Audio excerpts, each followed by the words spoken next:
Bienvenidos a Epílogo, el espacio donde cada conversación nos acerca al desenlace de una historia, pero también nos permite cuestionar, redescubrir y a veces reescribirla. Yo soy Carlos Plata y aquí no solo hablamos de experiencias, sino de cómo las entendemos, las vivimos y las transformamos. Hoy tenemos un episodio que nos lleva al punto donde la psicología y el humor se encuentran. Nuestro invitado, Osvaldo Rodríguez, es psicólogo humanista y existencialista, actor y comediante de stand-up. A lo largo de su trayectoria, ha encontrado en la comedia una herramienta clave dentro de su trabajo terapéutico. Especialista en terapia en pareja, Osvaldo ayuda a las personas a encontrar su propio lenguaje del amor, a descubrir sus virtudes y a construir relaciones más auténticas y sólidas. Ha demostrado que la risa no solo es una vía de escape, sino una forma de entendimiento y de conexión, y su experiencia como padre le ha dado aún más perspectiva sobre lo que significa acompañar a otros en su crecimiento personal. Así que prepárense para una conversación sobre la importancia del humor en la terapia, la conexión entre actuar y escuchar, y la construcción de relaciones desde la autenticidad, porque cada historia tiene su epílogo, pero el verdadero aprendizaje está en el proceso. Osvaldo, bienvenido a Epílogo. Gustavo, Carlos, gracias. Aquí estamos colaborando un poco contigo a ver qué tenemos el día de hoy. ¿Qué gustarías preguntarme, ver qué onda? Y yo encantado de compartir. Buenísimo, Osvaldo. Pues bueno, creo que me encantaría empezar por la parte de terapia humanista y existencialista. ¿Qué es eso? Digo, porque muchas veces vemos diferentes ramas de la psicología, ahorita fuera de cámara lo platicábamos. ¿Qué es cada una de ellas? ¿Para quién es? ¿De qué manera te sirven? Si me quisieras platicar un poquito más al respecto de cada una. Claro que sí. Pues bueno, el humanismo es una de las tres grandes fuerzas de la psicología, de la psicoterapia técnicamente también. Emerge en la historia derivado de pues, un contramovimiento que, bueno, en su inicio la psicología partió con el psicoanálisis freudiano técnicamente. Todo este rollo de la parte que aquí reivindico se tradujo mal, la tenían como el inconsciente y debió haberse traducido como el preconsciente. Técnicamente son ahí una variación, pero que tiene implicaciones importantes luego, ¿no? Posteriormente, como contramovimiento, pues vino el cognitivo-conductual que dijo, no, la vida no se trata de cosas que no entendemos o que no comprendemos o que no elaboramos. Todo se trata de la conciencia y lo que estamos haciendo en el aquí y en el ahora, pero conscientes, decidiendo. Y justamente los pensamientos que motivan esto. Posteriormente vino el humanismo, que el humanismo dice, ¿y si son los dos? Curiosamente, las dos posturas anteriores tienen mucho la afirmación, el decir directamente es esto. El humanismo, al menos desde donde yo lo encuentro, se pregunta más sobre la posibilidad, el potencial. Por eso también se liga mucho al humanismo con el desarrollo humano, porque al final un ser humano desde que nace es un cúmulo de potencial. Entonces, es lo que tratamos de observar en las personas, ¿no? ¿Hacia dónde lo puedes llevar? Sí, derivado de las decisiones, como habla el cognitivo-conductual, pero también derivado de los patrones que no te das cuenta, como podría ser el elemento psicoanalítico. Y luego vienen subramas del humanismo, la gestalt, la narrativa, muchas de las terapias postmodernas de hoy por hoy. Y digo muchas porque, por ejemplo, están ahorita movimientos nuevos en cognitivo-conductual que hablan de terapias más postmodernas que parten de lo cognitivo-conductual, pero integran otros elementos que le permiten tener elementos más variados, ¿no? Y en la parte existencial, pues es un basamen de la filosofía existencial, ¿sí? Con autores como Søren Kierkegaard, Jean-Paul Sartre, que justamente hablan de cómo el ser humano se habita a sí mismo. Por ahí, si no mal recuerdo, fue Martin Buber. ¿Sí es Buber? Bueno, hay un término alemán ahí en el existencialismo que es el Dasein, que pues, se traduce de muchas maneras, no existe una traducción literal al español, pero pues es ser siendo, ¿sí? Ser en el ahora, ¿sí? Muchas formas básicamente que describen cómo es la persona en el ahora, en su vida, en su existir. Y justo afina con el humanismo porque justamente es una manera de habitar el potencial, ¿sale? Habitar el potencial con lo que tú estás poniendo, ¿no? Entonces, suena muy gestal, ¿no? Porque igual la gestal también es como tiene una habitar parte. la emoción en el aquí y en el ahora, ¿no? Tiene una parte de también, claro que sí, pero justo nosotros desde la parte existencial agarramos más la parte filosófica. ¿Por qué? Porque a final de cuentas nos permite tener una aproximación no solo de la parte cognitivo-conductual, que es como muy de laboratorio, muy formalita, muy regulada, no solamente de la parte psicoanalítica, que también es mucho de estar como divagándole un poquito, pero al mismo tiempo llevar ciertas cositas bien puntuales y de forma muy, muy precisa, sino que también, por ejemplo, pues llevar cosas más naturalizadas, ¿no? O sea, No es como que todo el tiempo puedas estar como paciente diciendo, ahorita me están haciendo, no sé, una manipulación del tipo tal y cual, y sí, y yo estoy teniendo actos fallidos por X o Y. No, sino poder tener una conversación con una persona cualquiera y poder ir desarrollando desde esta cuestión más, no sé si llamarla instintiva, no creo que sea el término, pero más normalizada, más naturalizada, y darle fluidez. Eso es lo que a mí al menos me permite el humanismo existencial, dar esa naturalización para que las cosas se vayan llevando de la forma más orgánica posible. ¿Y para quién crees que es la psicología humanista? Digo, porque se habla mucho de que, por ejemplo, si tú tienes un trastorno, sea TDAH, autismo, vete al cognitivo-conductual. Si tienes algo que de pronto no te deja avanzar y crees que es un trauma del pasado, vete al psicoanálisis. Entonces aquí va la pregunta, ¿para quién el enfoque humanista, qué tipo de personal se encajaría exactamente en esa terapia? Pues bueno, la verdad no considero que exista un perfil de la persona. Considero que el criterio más básico y más fundamental es que te sientas cómodo con tu terapeuta, no desde un confort, sino de decir, tengo la confianza, me siento tranquilo, confío en que sabe cómo guiar el proceso el terapeuta o cómo acompañar mi proceso, dependiendo de enfoques. Más en eso que en la parte de decir, pues mi terapeuta me trata bonito. No, eso como que no está padre. Porque también no es el objetivo, ¿sale? Y particularmente la parte humanista, creo que es para personas que necesitan un redescubrirse constantemente, un reinventarse o redescubrirse. Sí tratando de hacer estructura, porque sí, de hecho es importantísima la estructura, de quién es, sí, para poder tener una firmeza con respecto a quién es, pero también no descartando el potencial de quién puede llegar a ser o qué le gustaría llegar a ser sin perder la estructura, que es posible, ¿sale? Yo mismo me considero prueba de ello, ¿no? En esta parte de, pues, por ejemplo, yo a mis 18 años que me tocó escoger qué carrera, pues yo tenía este dilema horrendo de quiero ser actor o quiero ser psicólogo, por ahí también quería ser arquitecto. Y yo decía, pues, ¿qué hago, no? Lo único que tenía claro es que no quería hacer la sandez que hace de mucha gente, que no es por agraviar ni nada, pero pues lo considero una sandez, de decir, pues voy a donde vayan mis amigos, ¿no? O donde tus papás quieren, ¿no? También. Eso sí lo considero. Que es tipo, todos son abogados, yo me voy de abogado, ¿no? Exacto. Y eso sí lo considero más que una sandez, que sí un poco, lo considero un conformismo, ¿sale? Hasta cierto punto. En ese afán de no pelear, porque incluso lo hemos platicado en otros momentos, es diferente hacer cosas en el afán de no pelear a en el afán de construir algo más, ¿sí? Está la premisa del no en este no pelear, ¿sí? Y en este otro hay una premisa del sí, técnicamente. Entonces, eso sería, para mi gusto, más útil, pero pues depende de cada quien, depende de las historias de cada quien. Hay gente que le sirve muchísimo la estructura y va cognitivo-conductal. Por ejemplo, he tenido pacientes o he tenido consultantes, porque es la forma que utiliza el humanismo. Yo alterno entre las dos. He tenido pacientes consultantes que de pronto vienen por recomendación psiquiátrica, sale con problemas como el TDA, como la ansiedad, por ahí que más tuve. Principalmente esos. Por ahí una persona con depresión e intentos suicidas, sí, un par de personas, porque fueron, esas personas primero fueron a psiquiatra y ya luego vinieron a terapia, porque sí he tenido muchos casos de los dos, pero que no van primero a psiquiatra, nada más vienen. Y por ejemplo, los que no vienen de psiquiatra, sí les hago la recomendación, si los veo muy fuerte el trastorno, sí les digo, mi vida, por favor, vete para psiquiátrico, ¿sale? Y que te mediquen, que te den tu tratamiento allá y venimos acá y lo seguimos viendo. Siempre preguntan por qué. Digo, pues porque necesitas esa estabilización, porque estoy notando que por más que estamos pues haciendo indagatorias y hasta cierto punto avances, no vas a hacer lo que necesitas hacer si no tienes el medicamento que te regule. ¿Qué es eso? También aprovecho y reivindico. No te arregla el medicamento, no porque te estés tomando X Confirmo. o Y. Sí. No te arregla, te regula. Sí.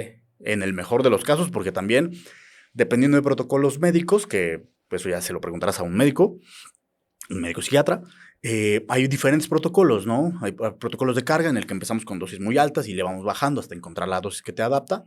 Hay protocolos ahora sí que de subida o de cresta que pues empezamos con bajito y le vamos subiendo Sí, hasta que le que te llaman adapta. ensayos, ¿no? Exacto. El ensayo. Sí, Oye, y tú justamente estás, bueno, ahorita hablas de la parte de medicamentos. sí. Muchos terapeutas están en contra del psiquiatra, como que están peleados. Me ha tocado mucho escucharlos de no, evita el medicamento.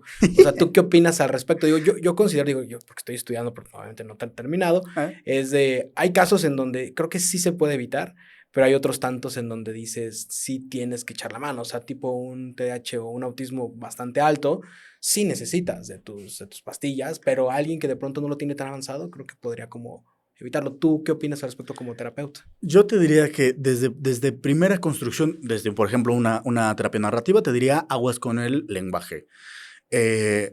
Evitar, no soy partidario de evitaciones, la neta no, en ningún sentido. Ese conflicto existe porque ha habido por ahí una guerra fría y bastante encarnizada entre psicólogos y psiquiatras Sí, de invalidarse mutuamente. totalmente. Sí. Muchos psiquiatras, no digo que todos, no digo que todos, Sí. Pero una gran parte sí. una buena cantidad, la verdad, o sea, incluso a mí me han pasado que he tenido pacientes que vienen de psiquiátrico, los atiendo y de repente dicen, pero mi terapeuta es ecléctico o es humanista existencial. No, te dije que cognitivo-conductual son los únicos que trabajan con la ciencia. No, la neta no. O sea, yo no hago magia, yo no hago milagros, ¿sí? O sea, sí he leído a Jodorowsky, la psicomagia, esas cosas. Sí, las he leído como para tener un contexto, porque yo ocupo lo que necesita el paciente y entonces trato de hablar su idioma.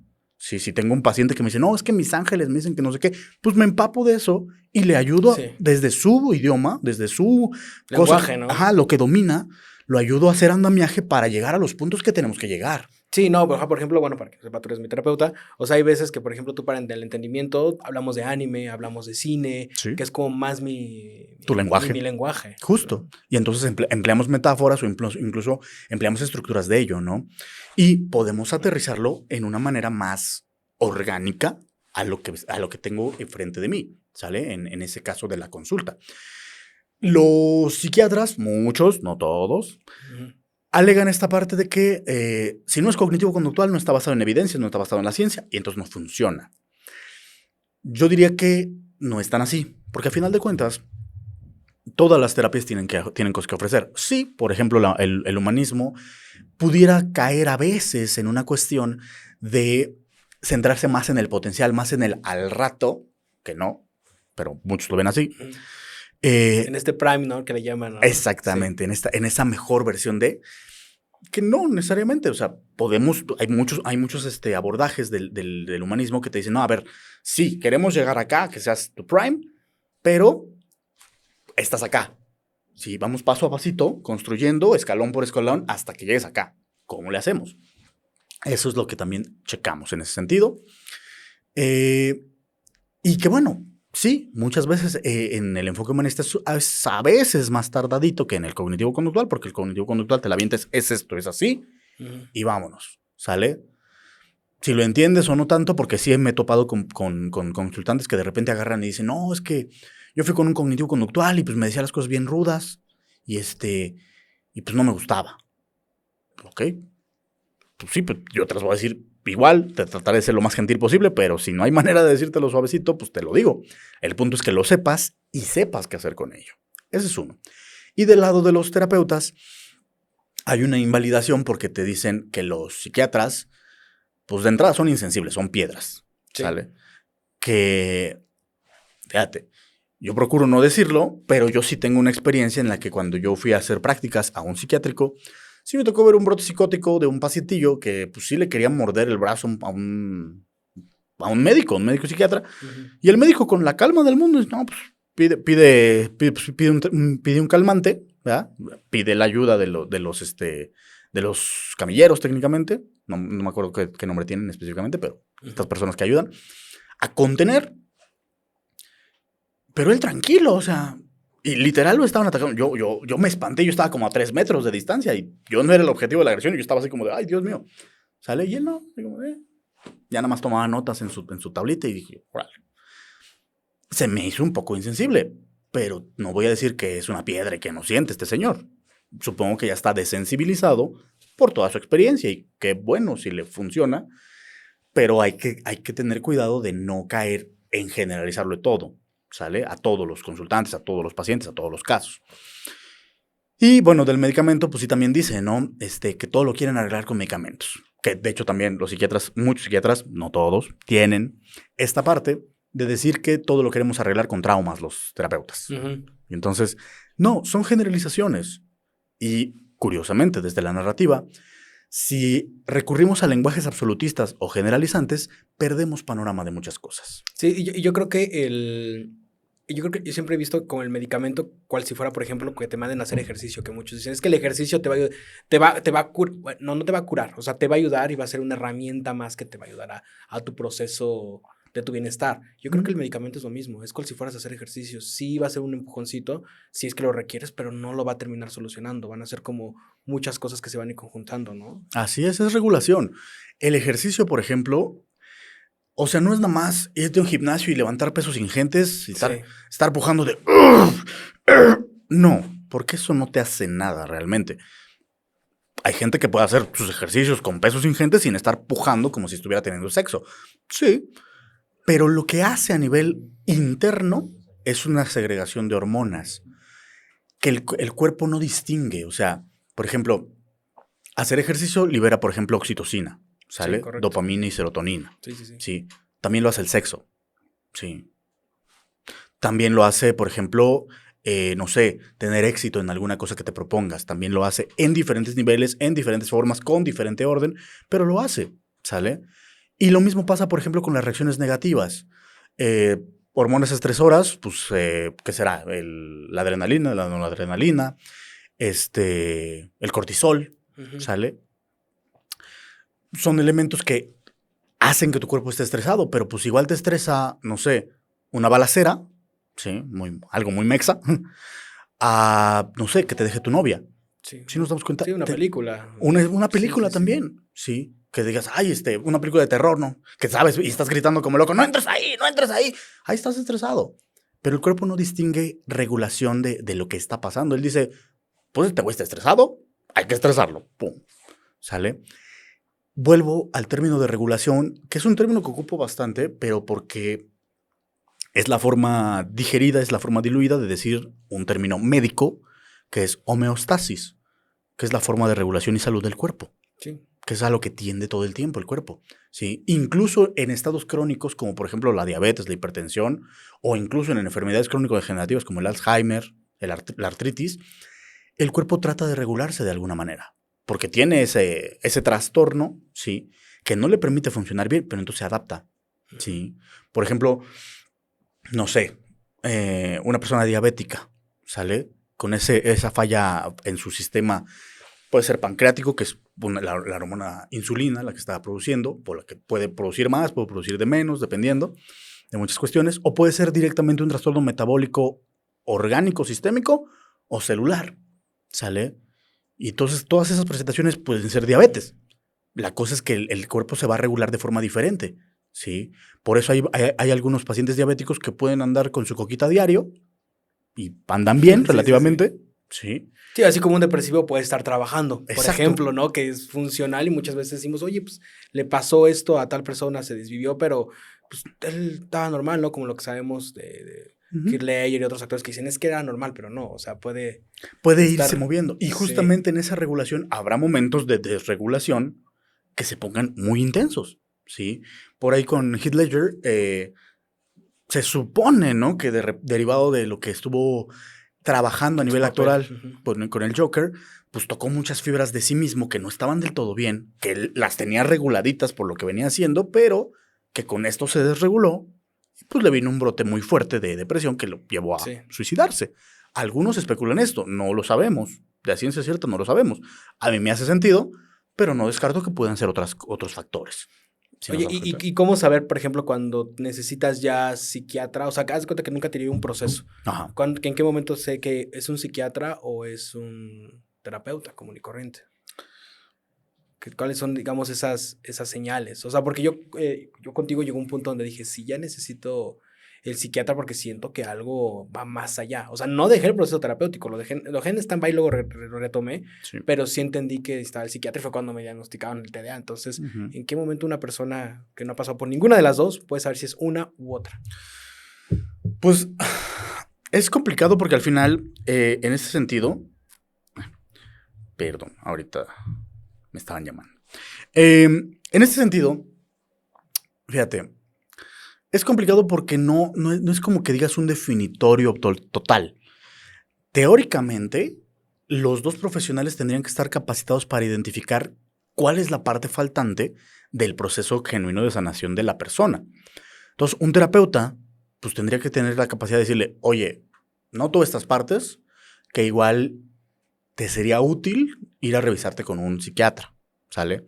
Por ejemplo, yo contigo nunca te recomendé ir a psiquiatra porque al final lo que yo detecto de tu TDA, de tu TDAH técnicamente, pues lo veo manejable. Sí. Si nos damos cuenta, no veía que requirieras tanta medicación o tanta cuestión.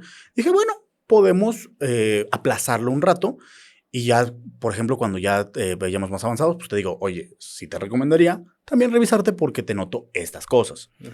Tú solito te diste cuenta derivado de también lo que fuimos platicando y te hizo sentido. Y entonces, ok, dices, pues igual y mejor voy. Que eso también es parte de lo que yo hago dentro de el proceso de responsabilidad del paciente. Porque entonces, no se trata nada más de lo que yo diga, sí, de lo que yo establezca como el profesional, que sí es importante, pero no es absoluto. Y tampoco se trata de lo que diga el profesional de la psiquiatría. Es importantísimo, pero no es absoluto. Por eso también, incluso en medicina, se piden segundas opiniones. Sí, Y también tú como paciente es sano cuestionar a ya sea psiquiatra o al terapeuta, ¿no? Sí, O incluso hasta no totalmente. hacerle caso. Digo, hay veces que tú me pones cosas y yo digo, como que aquí Osvaldo no me encantó esto que me dijo, lo voy a omitir, no le voy a hacer caso, pero esto tanto sí me hace bastante sentido, o no me hace sentido del todo, pero lo voy a debatir conmigo mismo en mi diálogo interior. Así es. Es un elemento en el que mi punto es que reflexiones qué te funciona a ti. No desde el contentillo de que digas, ay, pues esto me permite evadirme, esto me permite seguir en mi zona de confort, me permite seguir haciendo las cochinas que yo hago. No, sino desde esta parte de decir, ok, me hace sentido para dónde me quiere llevar, para lo que me está proponiendo, hacia dónde lo puedo desarrollar. Y estoy o no estoy listo para tomarlo así, porque al final no es como que existe un machote de la perfección o del prime. No. Es de lo que tú puedes desarrollar, ¿sale? O sea, no te puedo decir, por ejemplo, que te voy a recomendar que te metas a clases de pintura al óleo porque yo veo en tu potencial que puedes ser un gran pintor al óleo. No, si no te hace sentido. Si tu rollo, por ejemplo, fue el marketing, por ejemplo, o fue la psicología, pues lo usamos, pero tú lo tienes que determinar desde tus decisiones. Mi punto es que reflexiones cabalmente tus decisiones. Y entonces eso es lo que vamos haciendo con todos. Bueno, yo al menos. ¿Qué es lo que yo puedo sostener de mí? De hacerme responsable en ese sentido de mi praxis terapéutica. Pero en general yo he visto que eso es lo que buscan los pacientes en todos, incluso con los niños. Claro, el nivel de responsabilidad de los niños es diferente, muy diferente a lo que maneja un adulto, ¿va? Entonces, retomando la pregunta, es mucho de hacerse responsable de cómo quiero vivir. Porque entonces, si ya vas a terapia y notas que la terapia no te está sirviendo suficiente, pues vas y preguntas al psiquiatra. O si empezaste con psiquiatra y de repente dices, ok, ya estoy regulado, pero sigo sin saber para dónde llevar mis emociones, mis pensamientos, mi lo que sea, pues ahí vas a terapia.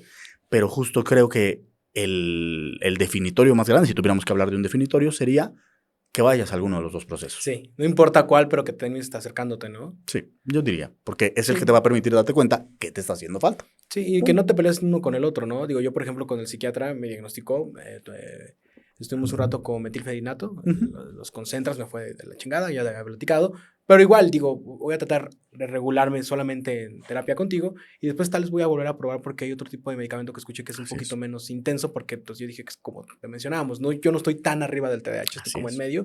Dije, pero lo voy a probar más adelante, ya no voy a ir desesperado, ya no voy a ir en crisis, voy a tratar de ir bien regulado para que ya el medicamento tome una forma distinta. Entonces no estoy peleado tampoco con el psiquiatra. La psiquiatra de hecho le dijo, y sabes que ahorita como que lo voy a dejar en stand-by porque no me sentí bien, déjame regularme con mi terapia común y corriente y regreso contigo después de los meses. Me dijo, perfecto. exacto, como tú lo... E incluso lo padre que ese psiquiatra también es, normalmente también son terapeutas. Algunos de ellos, otros que sí, se pelean. Ahora, algo que me gustaría hacer como énfasis es la parte también de la actuación, que incluso también lo hemos tocado, hemos hablado de esta faceta que tienes del stand-up, sobre todo del humor. ¿En qué momento te empezaste a meter en esta parte de la actuación ortodoxamente? O sea, ¿te metiste a cursos, lo estudiaste formalmente? Y después de ello, ¿cómo lo empezaste a combinar con la psicología? Porque eso es bien interesante. Afortunadamente, los invitados que he tenido en otros episodios, igual, como que es lo que yo quiero estudiar, pero esto otro que me llama la atención y al final de cuentas lo terminan combinando y eso está bien interesante. Pues, primeros acercamientos a la actuación, bueno, fíjate que primeros acercamientos al escenario, podría hablar yo. Ok. Porque lo primero que hice ya bien fue poesía coral en la secundaria.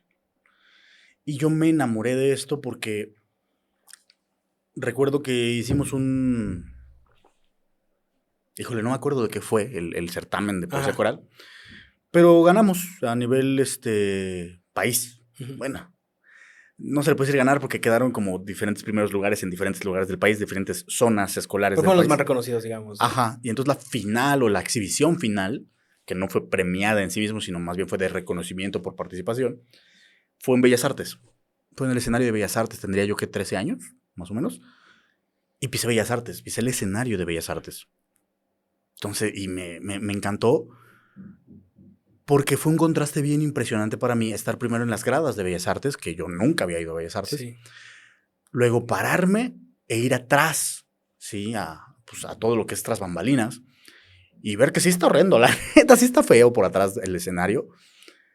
Es muy lúgubre, es muy sombrío, pero que incluso yo a mi edad, sin saber nada, entender cómo podía utilizarse todo lo que está ahí para el movimiento de los actores o los bailarines y hacerlo lo más eficiente posible, dije, wow. Y luego ver el contraste de cómo las luces, sí, me deslumbran y no puedo ver después de la tercera fila, pero saber que está todo ahí y ver la inmensidad de eso, que de por sí no soy muy alto y siempre fui muy pigmeo. Entonces yo, una microcosita contra Bellas Artes fue así como de wow. Y estoy en el escenario, en la parte más importante, sí con mis compañeros, pero para mí fue una experiencia increíble. Desde ahí me empecé a interesar en la parte de lo escénico. Me metí al club de teatro de la prepa, en la que yo estaba, y posteriormente tuve esta disyuntiva. En la materia de orientación vocacional me decían, bueno, pues desarrolla lo que quieres hacer profesionalmente con los dos, bueno, a mí particularmente con las dos cosas que quieres hacer, o si puedes encontrarle la liga, ¿no? En ese caso mi profesora no le encontraba, y yo la encontré justamente con la terapia del psicodrama. Sale que es una forma terapéutica en la que también dije, mira, entonces sí existe esta parte, y ejercicios que yo vine a ver, ya que estudié actuación, que salí de la prepa, me metí a primero a psicología porque me ganó la parte de lo social de decir, pues, una carrera de veras, porque si no me voy a morir de hambre de artista. No me llenó por varias experiencias malas con mis compañeros de esa generación. Por ahí una profesora... ¿Dónde lo estudiaste? Psicología. Sí, en la licenciatura en la Universidad Justo Sierra. Ok. Sale, una privada. Por ahí tuve una maestra que tampoco me ayudó con esas compañeras, con esos compañeros, que curiosamente la tuve de sinodal a esa maestra. Interesante. Pero bueno, deserté ese primer año porque estaba yo muy mal, no me sentía yo en mi lugar. Intenté ir al CENART y me paniqué durísimo porque pues yo creía, ¿no? Que ya había leído cositas, ya había leído algunas obritas y cositas así. Dije, sí doy el ancho y aparte tengo talento, ¿no? Iba con toda la soberbia, todo lo que da. Pero sí, es intenso entrar a esas escuelas. ¿No? Te descuartizan. Sí, es horrendo. Hemos hablado de este lado, por ejemplo, la entrada a la escuela de cine. Criminal sí, la competencia. A mí me bastó 2 cosas. El día de las admisiones, saber que iban a meter a 15. Y bueno, no sé, ubicas el CENART, espero que tu público ubique el CENART, pero es una escuela enorme. Sí. Sí, es una cuadrota gigante. Sí, de hecho al lado está la escuela de cine, el CCC. Exactamente, sí, justo. Y entonces, es un rectángulo inmenso. Uno de los lados largos y todavía uno de los lados cortos Y todavía un poquito más del otro lado largo, tenía tiendas de campaña de aspirantes a actuación. Uf, Eran como 5,000 personas, fácil. desalentador un poco, ¿no? El ver todo eso. Terrible, porque aparte de todo, en las tiendas de campaña, yo veía montañas de libros de mi vuelo, sí, de actuación, de teatro, del método, sí. Y yo decía, pues yo soy un imbécil. Sí, a mí, en paréntesis, a mí me pasó, por ejemplo, en las pruebas de la escuela de cine, Sí. que de pronto cuando estábamos en la segunda etapa, platicaban, como que ya se conocían muchos de ellos, y yo escuché a uno platicar al respecto de, oye, ¿y cuál es tu próximo proyecto? Ah, no, pues el próximo proyecto ya soy asistente de dirección de Carlos Carrera, ¿y tú? Ah, no, sí, yo voy a estar también de PA y también voy a estar de second en tal proyecto, que por cierto ya está aprobado por IMCINE y ya se hizo la carpeta. Y yo los escuchaba hablar de la experiencia y decía, yo lo único que he hecho es ver películas nada más, que digo, que es lo mejor que se puede hacer más que practicar, pero en ese entonces pues yo me paniqué y dije, no hombre, pues ¿qué hago aquí? O sea, Justo. te espantas. Durísimo. Y para rematar o para ponerle la cereza al pastel, tuvimos una plática introductoria con pues la maestra más fregona del CENART. Sí. Que para mí fue impresionante porque es una mujer ya madura, ya muy Sí, madura. el típico catedrático de toda la vida, ¿no? Justo. Que se veía incluso chaparrita, caminaba despacito y se trepó al escenario, uno de los escenarios principales de ahí del CENART, que ya ves que hay varios teatritos. Sí. Y se trepa en el podio y incluso venía así como encorvadita, chiquita, y de repente como que se planta y crece y hace este elemento de presencia que incluso nos callamos todos, los como 400, 500 que estábamos ahí en el teatro, nos callamos, pero no dijo nada, solo se irguió. Y empezó a hablar y nos dijo que necesitábamos pues, compromiso, entrega, apoyo y no sé qué. Y yo dije, no, yo no tengo nada de eso. Y pues literal me salí llorando de ahí y dije, no, tengo que regresar a psicología y encontrar mi camino ahí. La hice y el último año de psicología me metí a una escuelita más pequeña de actuación. Es la escuela TENA, Talento Escénico Natural y Artístico se llama, es la Universidad de la Voz. Curiosamente ahí el enfoque era más pegado a doblaje, que me gustó mucho el doblaje. Y ahí empecé a ver mis primeros pininos de comedia bien. Y me empezó a interesar el stand-up. Que, fíjate, yo siempre digo que yo hago stand-up. Pero una cosa que siempre me dijeron en la formación de actor, decían, no te puedes llamar actor si no cobras de ello. ¿Sale? Uh-huh. Y yo técnicamente no he cobrado de stand-up, pero... Uh-huh. Hago mucho, luego hago peloteos con algunos compañeros, con algunos nuevos. Voy a los opens y demás, pero nunca me he trepado a abrirle a alguien. Pero, por ejemplo, tus terapias a veces se convierten en stand-up. O sea, ha habido literalmente donde yo estoy en terapia contigo y te paras. ¿Sí? Y actúas. ¿Sí? Entonces, pues lo terminas aplicando al final, ¿no? Justo. Al final es una herramienta porque al final de esto que decías, yo lo integro de la siguiente manera. Mi maestro, Gus Proal, mi maestro de stand-up, súper comediante de stand-up. Sí, muchos no lo conocen porque su humor es un poquito más particular. No hace un humor tan comercial. Pero, por ejemplo, él participa en un montón de cosas. Le he escrito a Derbez, por ejemplo. Uh-huh. Fue guionista un tiempo, no sé, bueno, fue y es guionista de un canal de YouTube que se llama Backdoor. Uh-huh. ¿Sale? Y tiene muchos proyectos él, de actuación, de comedia. Es un grande. Mi más profundo respeto y sí, todo el mundo dirá que se la cromo. Sí. Tu mentor, ¿no? Digamos. Sí, es mi maestro, sí. Porque he tomado clases con otros maestros que curiosamente pues, Gus educó a todos los estandoperos famosos. Educó a Carlos Vallarta, educó a Edgar Villa, educó a Daniel Sosa, a Miguel Burra, o sea, montón. Él los ha puesto en forma para hacer estas cosas. Que bueno, Burra ya tenía cosas porque él ya escribía comedia y cositas así, pero bueno, también. Caso es que, en ese sentido, él siempre me dijo que el comediante es un observador con foco. Increíblemente, es algo que me habían dicho años atrás en psicología. El psicólogo es un observador con foco. ¿Sale? Ahí está mi primera coincidencia cabal de las dos materias. Claro, el comediante lo ve para relajar, ¿sale? Para generar tensión y relajar. El terapeuta lo ve para generar tensión, que bueno, técnicamente genera atención primero de parte del consultante, genera una tensión para hacerle saber hacia dónde se dirige esto y luego ya le permite o le ayuda al consultante a encontrarle un sentido de para dónde lo quiere llevar. Puede llevarlo a la risa, puede llevarlo al llanto, puede llevarlo a donde quiera, ¿sale? Por eso también mis sesiones, y es algo con lo que yo quise romper, porque yo recuerdo a mis compañeros cuando yo entré a psicología, que pues todos los que vamos a clínica, de hecho todos deberíamos, pero todos los que vamos a clínica particularmente tenemos la obligación de ir a terapia. Y entonces ellos ya estaban en terapia y dicen, ¿cómo te fue en tu proceso? ¿Cómo te fue en tus sesiones? Lloré. Ah, buena terapia, decían, buena terapia. Sí. Buena sesión. Y es como de, ¿por qué? O sea, ¿por qué la vena masoquista tan gacha? Y entonces a mí no me gustaba desde entonces y yo trataba de buscarle estas partes y, por ejemplo, me encontré primero con narrativa que era así como de, no, pues, si lloramos, pues porque tenemos que llorar, ¿no? Porque tenga que hacer a fuerza eso, ¿no?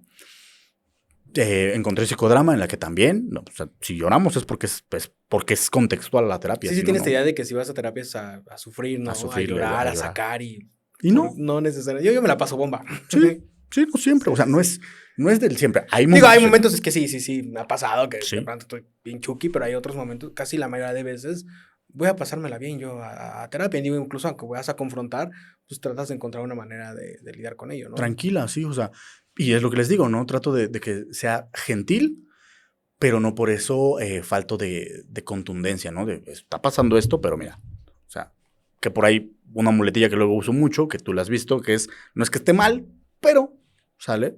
Es una forma en la que te digo suavecito, que pues no va por ahí, si nos damos cuenta.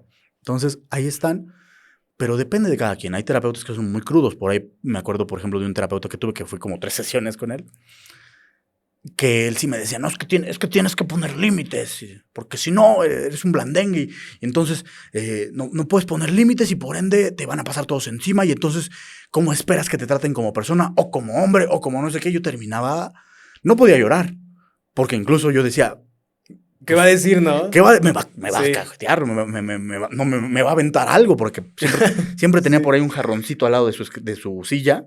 Dije, me va a aventar ese jarrón por joto, no sé.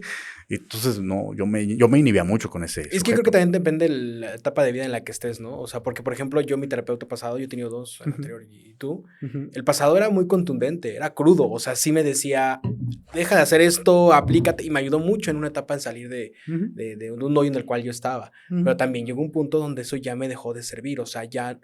Creo que la parte más emocional no la trabajábamos tanto, era como muy objetivo. Entonces dije, tengo que cambiar. Cuando caí contigo y fue como de, él ya no es tan fuerte, pero yo es que ya no necesito esa parte. Entonces, yo creo que depende, como tú dices, que encontrar el terapeuta adecuado al momento de tu vida y también depende de tu personalidad. Y que te caiga bien, yo creo que de las dos partes, ¿no? También se habla de que el terapeuta tiene que caerle bien a su paciente, ¿no? O no es tan necesario. ¿Tú qué consideras? Pues, fíjate que necesario no creo. Sí es importante, sí ayuda a que se lleven las sesiones mucho más amenamente, pero no es tan necesario. Por ahí yo he tenido un par de pacientillos, afortunadamente, no muchos, que sí es como de, ya me va a tocar con este sujeto. Ok. Y sí mentalizo, ¿no? Sí es como de, a ver. No es por ti, no se trata de ti, es para el paciente, es para el consultante. ¿Qué necesita el consultante? Lo que necesite, pero el consultante, por ejemplo, luego... pues es necio o reiterativo, cositas así que a mí no me encantan como persona. Y luego sí se lo digo en la parte de, mira, ya lo vimos, ya lo abordamos, ya te había dicho. Me resulta un poco frustrante que de pronto noto que no me haces caso, pero pues si quieres seguir ahí, vale, nos mantenemos, nos sostenemos en ese trip que traes, pero yo ya te dije que no va a jalar. Si lo quieres constatar con tu propia experiencia y darte en la torre, vámonos, te acompaño de todas maneras, porque esa es mi chamba realmente, acompañar. Sí te puedo ir diciendo, ¿no? Por ahí, creo que era Gandalf quien lo decía, ¿no? Yo te puedo enseñar la senda, pero tú la tienes que transitar. Sí. ¿Sale? Igualito. Sí, también por eso luego utilizo algunas frases de Gandalf al respecto. Pero justo, ¿no? Entonces, son elementos que yo no considero necesario que te tenga que caer bien. Y al revés, o sea, el paciente tiene que caer... O sea, tampoco. O sea, te puede caer gordo tu terapeuta, pero... Pero me funciona, voy. Ok. Sí. O sea, la neta creo que sí. Pero justo es eso, que le encuentres función. Por ahí tuve, por ejemplo, un paciente que lo vi una sesión. Y yo sí le dije muy, muy directamente, mira, esta primera sesión es para que me conozcas y veas cómo trabajo y determines si te funciona mi estilo o no. ¿Sale? Y pues trabajamos esa primera sesión un poquito. Dice, pues mira, me gustó lo que trabajamos, cómo lo trabajaste, pero no, tu estilo no me encanta. Entonces ya no va a venir. Perfecto, muchas gracias por tu honestidad. Que encuentres pronto un terapeuta que te sea funcional. Sí. Y vámonos. Y yo no dudo de mi trabajo, tampoco es que lo diga desde la soberbia, pero trabajo bien. Entonces yo entiendo que pues no le cae bien. Y está bien, no pasa nada. ¿Va? No es nada malo. Y ahora, y esto con el tema de la comedia, ¿tú consideras que la comedia puede sanar? Sí. Por supuesto, desde el punto de vista psicológico hablando. Claro. Sí, de hecho de eso fue mi tesis de licenciatura. Uh-huh. Curiosamente mi tesis fue un taller de manejo del duelo con stand-up, que posteriormente luego lo imparto ese taller, no muy seguido porque luego no encuentro espacios, pero incluso es tan amplio que lo dividí ya en 3 partes, ¿sale? Son 3 tallercitos, en el que trabajamos el duelo con humor. Uh-huh. Que sí, una de las críticas grandes de esto fue qué tan viable es en, por ejemplo, una etapa temprana del duelo, ¿no?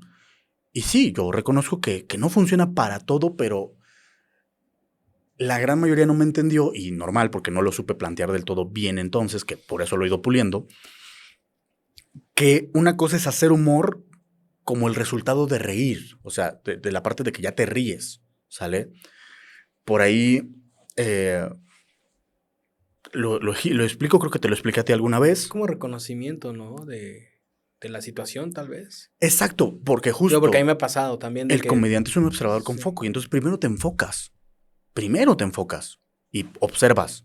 Y entonces, si de repente estás en la primera, que es negación, sí, en la primera etapa de Kubler-Ross, que es negación, pues no vas a sentirte inclinado a reírte, pero pues te observas. ¿Y qué estoy negando? ¿Sí? ¿Qué estoy negando? Y desde ahí puede salir el humor, ¿sabes? Por ahí, por ejemplo, en ese taller que hice, tristemente hubo muchas fallas de logística que no lo llevaron a hacer perfectamente bien. Pero con lo que logré trabajar, por ejemplo, tenía una chica que trabajaba humor de pareja, duelo de pareja, perdón. Uh-huh. Y ella no se había dado cuenta, porque también, aclaración, porque todo el mundo cree que es lineal, no sé por qué, sí se aclara un montón de veces, pero vuelvo a aclarar. El duelo. Sí, no. El duelo y sus etapas, por lo menos desde las de Kubler-Ross, no son lineales. Sí, pues se van presentando en diferentes momentos. Exacto, sí. Y puedes estar, según tú, ya en la parte de la superación, aceptación del duelo. Y llega la negación. ¡Pum! ¿Otra vez? Sí. Justo. Uh-huh. Entonces, pasa, y está bien, ¿sale? Y esta niña con la que trabajé, de ese duelo de pareja, negaba que de verdad se sintió humillada en su relación de pareja, y que se sintió más humillada cuando terminó la relación de pareja.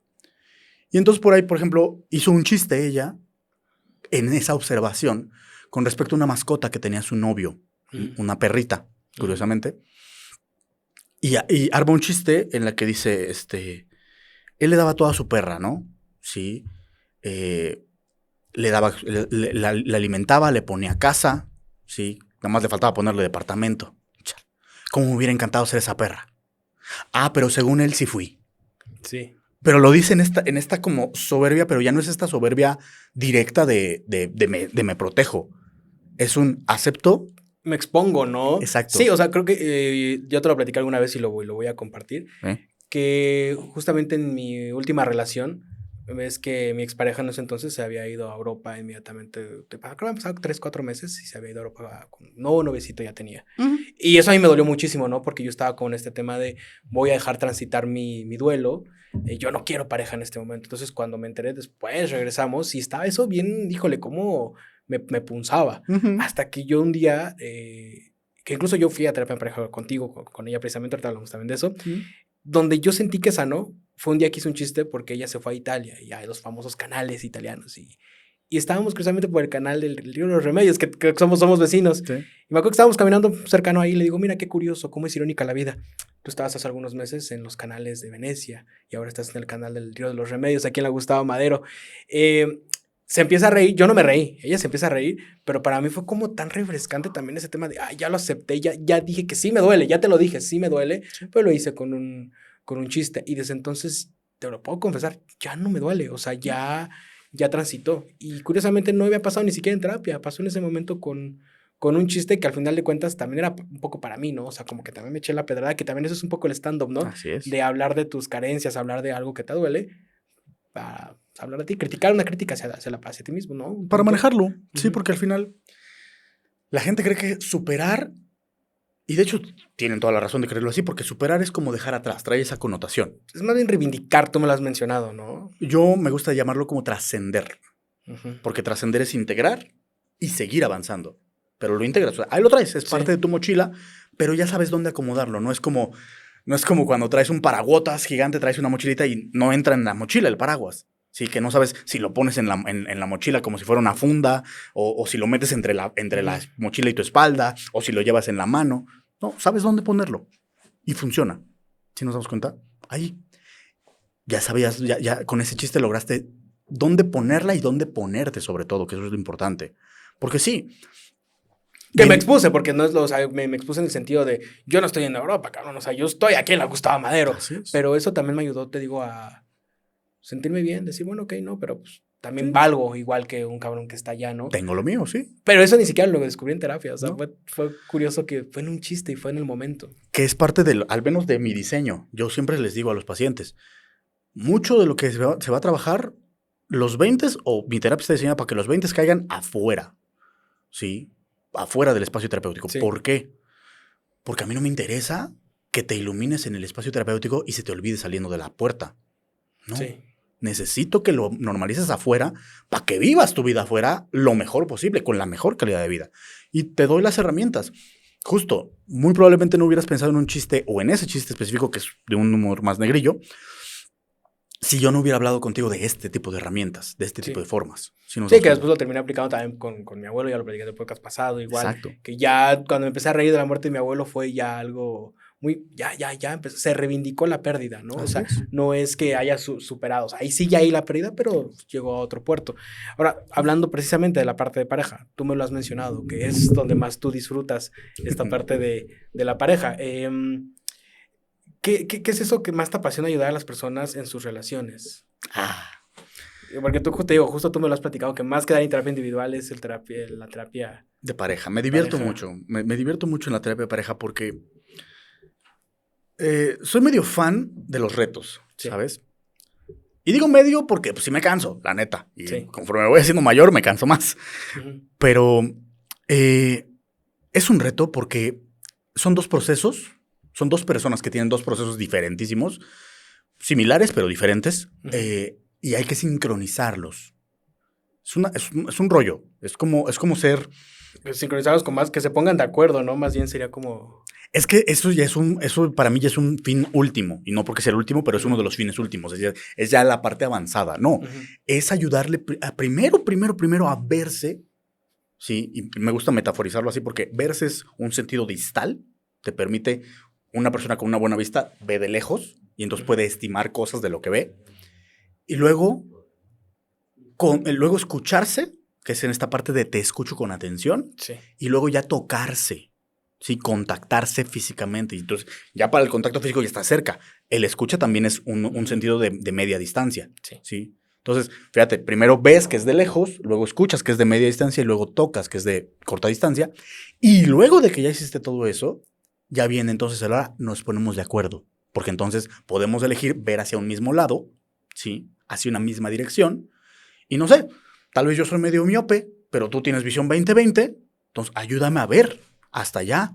Y tal vez en mi miopía, pues yo mejor me centro en detallitos de aquí cerquita, que sí lo puedo ver, y te voy ayudando a que tú mantengas la vista de lejos, yo mantengo la vista de cerca, yo te cuido en transitar pasito a pasito, y tú me cuidas en transitar en larga distancia. ¿No es parecido esto que hablan de los lenguajes del amor? Parecido, sí, utilizo ese andamiaje para poder expresar esto, porque al final... Otra cosa que yo reivindico mucho en la terapia y que me divierte una barbaridad es la idea del romance. Ujú. Sí. La idea del romance como esta cosa de exposición que a veces es grotesca, ¿no? Por ejemplo, a mí me puede mucho, sobre todo creo que fue hace 2 años, hace 1 año, Ujú. que hablaban de los soldados caídos, ¿no? Estos chavos que pues llevaban, ¿no? Su ramote de 39 rosas, ¿sí? Y un peluchote de 2 metros por la chava que les gusta y la chava los bateaba, ¿no? Los mandaba a la friendzone. Y es como de, ¿por qué sería un soldado caído? ¿No? Y bueno, viene desde este entendido de que, bueno, las mujeres luego son ingratas y cositas así, pero ellas no tienen obligación de decirte que sí, por más que hagas cosas o por más que tú creas que es el candidato apropiado para su vida, no tienen obligación, es decisión de ellos. Y para mí, ese es un acto maduro, ¿sale? Poder decidir cabalmente, sí. Porque al final puede ser que la decisión esté hecha desde la inmadurez de, ay, no, es que a mí me gusta el chavo peligroso. Ok, el que no tiene oficio ni beneficio, como dice Franco Escamilla, no tiene trabajo y es violento. Quiero que me pegue, me embarace y me abandone. Sí, se vale de hacerlo desde esa inmadurez. Sí. Pero justo lo ideal sería que vayan aprendiendo ambas partes y encontrarse mejores maneras. Porque al final, dar las rosas, dar los chocolates, dar el peluche, Sí, no. es lo de siempre, es lo que... Sí, es, el lugar, es como el lugar común, ¿no? Exacto. De las cosas. Exacto. Por ahí, por ejemplo, yo tengo una... Es que es como, ese sería como el enamoramiento, ¿no? Que dicen que es como distinto el amor al enamoramiento. Sí. Sí, sí, Y sí. yo creo que las rosas y demás, todo lo que te vende allá afuera es eso, el enamoramiento. Pero el verdadero amor, ¿cómo se demuestra? Exacto. ¿No? Porque al final, por ejemplo, el amor es lo que mantiene una pareja. El enamoramiento, pues... La pasión, podría ser. Él te apasiona y te mantiene en la cama técnicamente y pues ahí todo hecho, funciona bien padre. Sí. Mayormente. Sí, sobre todo si hay química. Pero amar a alguien es algo mucho más profundo. Convicción, ¿no? Un poco también. Es decisión. Y bueno, convicción sí, pero no creo que sea tan definitorio porque la convicción parte de una creencia que es algo que no te consta, pero no es tan así en la pareja. Porque, por ejemplo, no sé. Luego yo hablo como una especie de abordaje balanceado. Muchos terapeutas hablan de lo bueno o de lo malo. Yo hablo de las dos cosas. Y entonces, por ejemplo, me acuerdo mucho de una parejita que trataba, que venían por un tema de infidelidad. Y hablamos de lo bueno, de lo padre, no sé qué, y de repente me pongo a hablar en sesiones individuales con el chico, porque fue el chico el que fue infiel.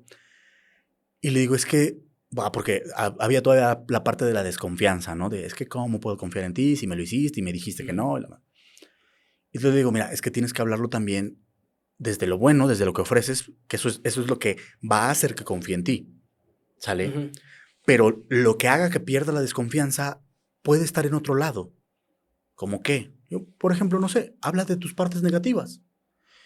Platicamos un rato y demás, volvemos a juntarlos en terapia de pareja, y le dice, y la chava tenía esta queja, ¿no? Es que ¿cómo confío en ti? Dice, mira, yo ya te dije las cosas buenas.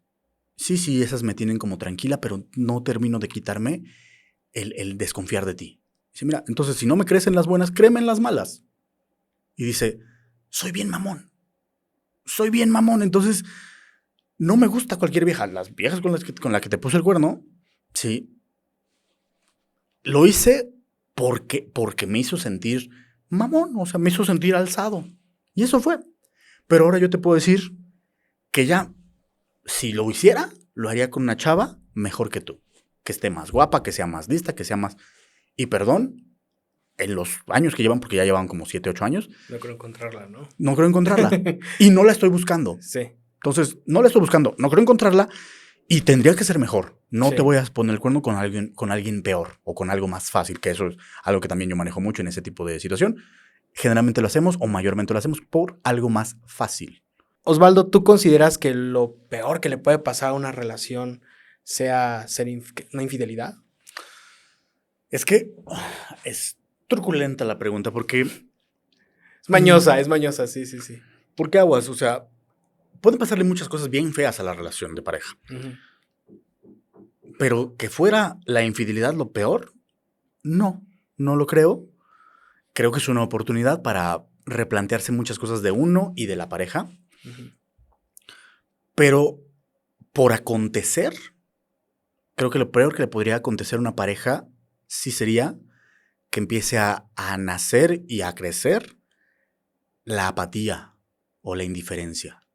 Eso sí es lo peor para una pareja, porque justo con la infidelidad hay un mensaje desde lo negativo de decir, me importas lo suficiente o apenas tantito como para no hacerlo enfrente de ti de forma cínica.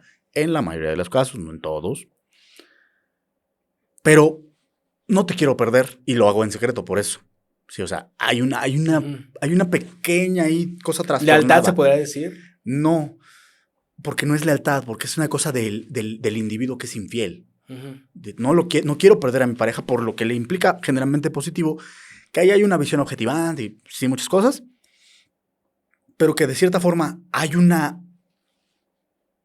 cosa preconsciente, una especie de estructuración preconsciente que le dice, no debes perderla, no te muestres cínicamente en esta parte, mejor hazlo escondidito, Ujú. ¿sale?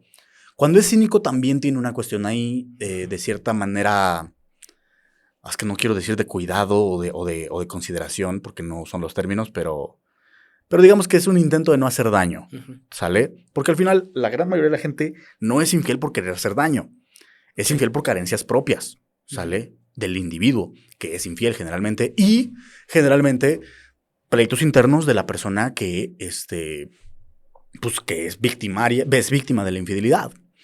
Tiene sus pleitos para tolerar las infidelidades, porque también no soy partidario de estas ondas lapidarias de ya, con una vez que lo hagas ya chingar su madre. No, Ujú. no me parece lo más sano, lo más apropiado, porque entonces te privas de aprendizajes. Sí hay que saber, Correcto. sí hay que saber dónde parar, pero no necesitas parar a la primera, porque si no, Sí, porque está el infiel que es por deporte, ¿no? Que constantemente lo hace y tampoco puedes soportar eso. Pero hay una persona que a lo mejor.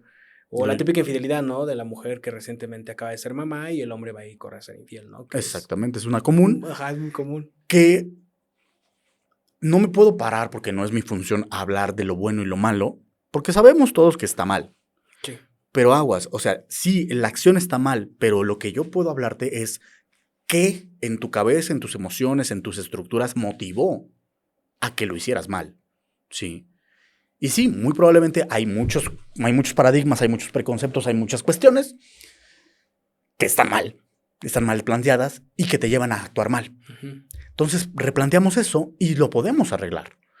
Una persona que tiene una compulsión a ser infiel, una cuestión de hacerlo descontroladamente o de forma recurrente, pues sí también tiene algo mal, mayormente paradigmas y estructuras, pero pues si no tiene la conciencia de decir, estoy haciéndolo mal, efectivamente estoy haciendo daño, efectivamente me estoy irrespetando, me está pasando algo mal a mí también, Sí. no lo va a arreglar. Que esa es también una parte del por qué la gente tendría que ir voluntariamente a terapia. Porque hay un grado de conciencia que dice, no estoy pudiendo con esto, Ujú. tengo que ocuparme. Y como no estoy pudiendo, necesito ayuda.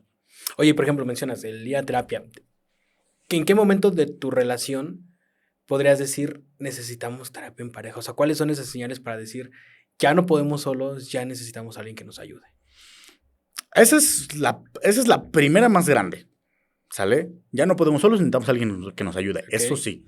Pero se puede ir a terapia de pareja desde el principio. Por ahí he tenido parejas maravillosas que van y me dicen bien tranquilitos, pues no tenemos problemas, pero queremos que no empiecen a nacer. Y yo me siento la persona más mala del mundo porque les digo, es que problemas siempre va a haber. Sí. Sí, o Y que sea, tengas miedo de que vengan eso porque hay miedo, o sea, de que vengan, ¿no? por un lado, pero al final es como es que queremos llevar la relación bien. Y entonces eso se los aplaudo un montón, pero les digo, es que problemas siempre va a haber, sí. Pero no le teman.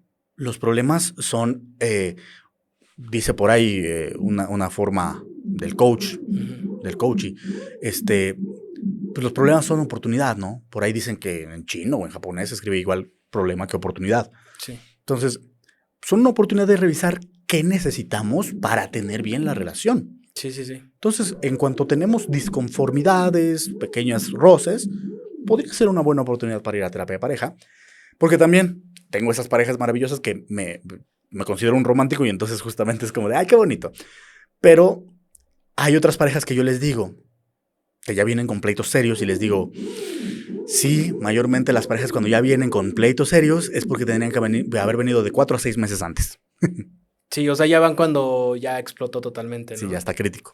Si tú pudieras darle algún consejo a una persona que su relación se esté fracturando, más allá de ir a terapia, porque muchos o no tienen el dinero o de pronto pues su acercamiento está lejano porque no todos tenemos esta cultura, sobre todo aquí en México, de ir a terapia.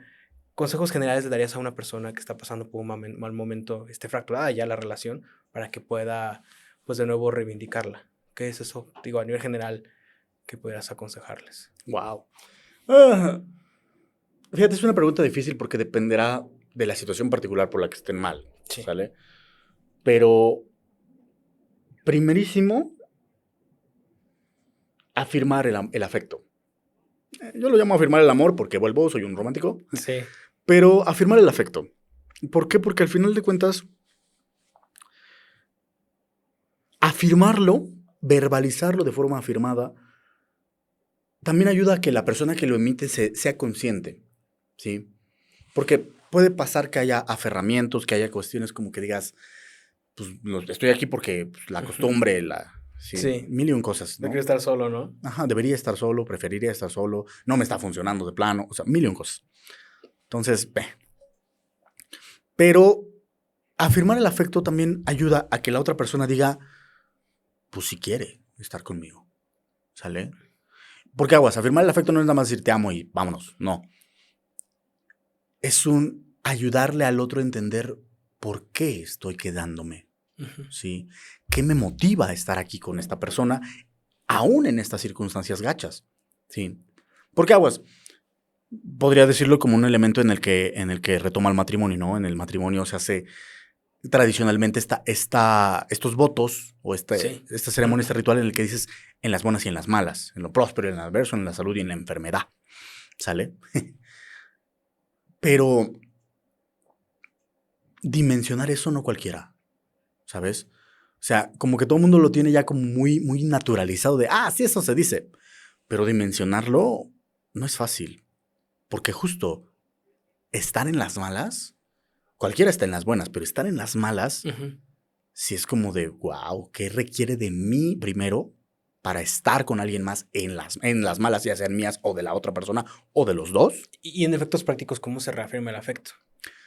O sea, en acciones, en cosas en concreto. Yo diría que muchas cosas, palabras y acciones. Palabras, palabras y acciones podrían agarrarse como un elemento de andamiaje, los lenguajes del amor, ¿sale? Y aclarar, aunar acción con palabra, ¿no? Te preparé el desayuno porque me importas, porque te quiero, porque te amo. Sí. Te pido tu ubicación no porque sea tóxico, sino porque me importa que estés bien, ¿sale? Muchos van a decir, pues no importa que esté bien y si estás lejos, no. Ok, no.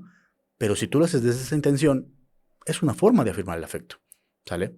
Y por favor que sea genuina, no sea así como de, no, soy bien tóxico, pero no, es que te amo. No, por favor. No justificándote. Exactamente. Esa es una. Y dos, aparte de afirmar el afecto, sí, plantear el sentido de salir de la parte mala. ¿Para qué voy a salir de la parte mala? Sí. Porque, por ejemplo, he tenido parejas con dificultades reproductivas, sí, que muchas veces la chica dice, es que no, mejor vete con otra persona, ve a tener a tus hijos con otra persona. Y el hombre se queda, o se quiere quedar. Porque sí, dentro de la cuestión común es fácil, es lo lógico tener una familia con hijos. Pero si mi pareja no está pudiendo, no tiene por qué definir su calidad de persona de mi pareja, su capacidad reproductiva. Yo quiero estar con mi pareja. Entonces te afirmo el afecto, sí. Y también te digo, bueno, si quieres, primero trabajamos en esto para que puedas trascenderlo, para que puedas superarlo, para que puedas sentirte en paz con no poder reproducirte. Estoy hablando de un caso en el que se comprobó que la chica es la que tenía el problema, la imposibilidad de reproducción. Y vemos si adoptamos o vemos si pedimos un vientre subrogado, vemos qué hacemos, ¿sale? Si de verdad es muy importante tener hijos para ti. Dice, no, es que es para ti. Bueno, yo te puedo decir que yo tendré que replantear cosas, pero mi más importante es estar contigo. Entonces sí, se quedan ahí. Puede ser. Es un sentido de para qué vamos a salir, porque al final, pues sí, si él se va, ok, existe la posibilidad grande de que sea feliz con otra persona que le pueda dar hijos. Ajá. Pero ¿y ella? Porque al final no se trata nada más de terminar la historia en conjunto porque es lo más sano. O sea, no solo de eso. Tendría que ser también de qué va a pasar con ambas partes. Cómo se va a afectar la vida de ambas partes al terminar la historia.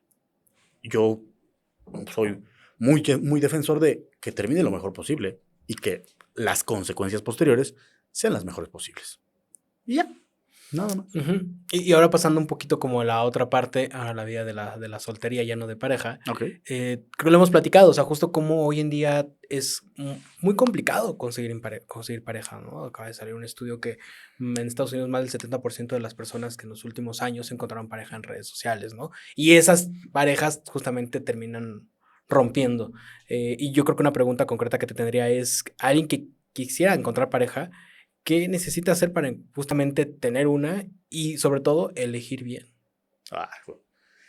Porque pues, creo que hay mucha gente que sí lo busca y medio tiene una estrategia, pero a la hora de que ya lo tiene, dices, chin, elegí mal. Mm. Entonces, De entrada, yo diría que un autoconocimiento importante. Por ahí muchos dicen o lo postulan como saber estar solo. ¿Por qué? Porque es lo primero que vas a dar a ti. ¿Sí? Entonces, si tú no te caes a toda madre, si tú no dices soy con madre para estar, ujú, ¿por qué vas a exponer a otro ser humano a estar con alguien que no es a toda madre? Digo, ya si es de fasto, pues no manches, pero si no es a toda madre, ¿por qué lo habrías de exponer al tedio, a la incomodidad de no ser a toda madre?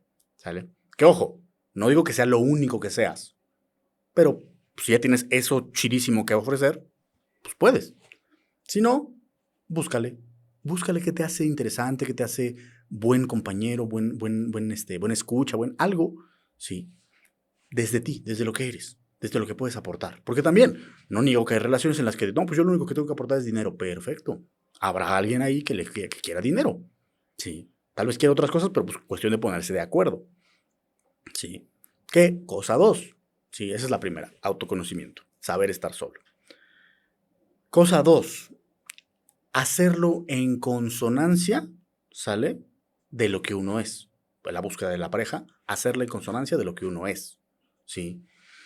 ¿Por qué? Porque al final está mucho esta frase que los opuestos se atraen, es una frase de la física en realidad, ¿sí? De la cuestión de la propiedad magnética de las cosas. Pero no solo de magnetismo vive una relación.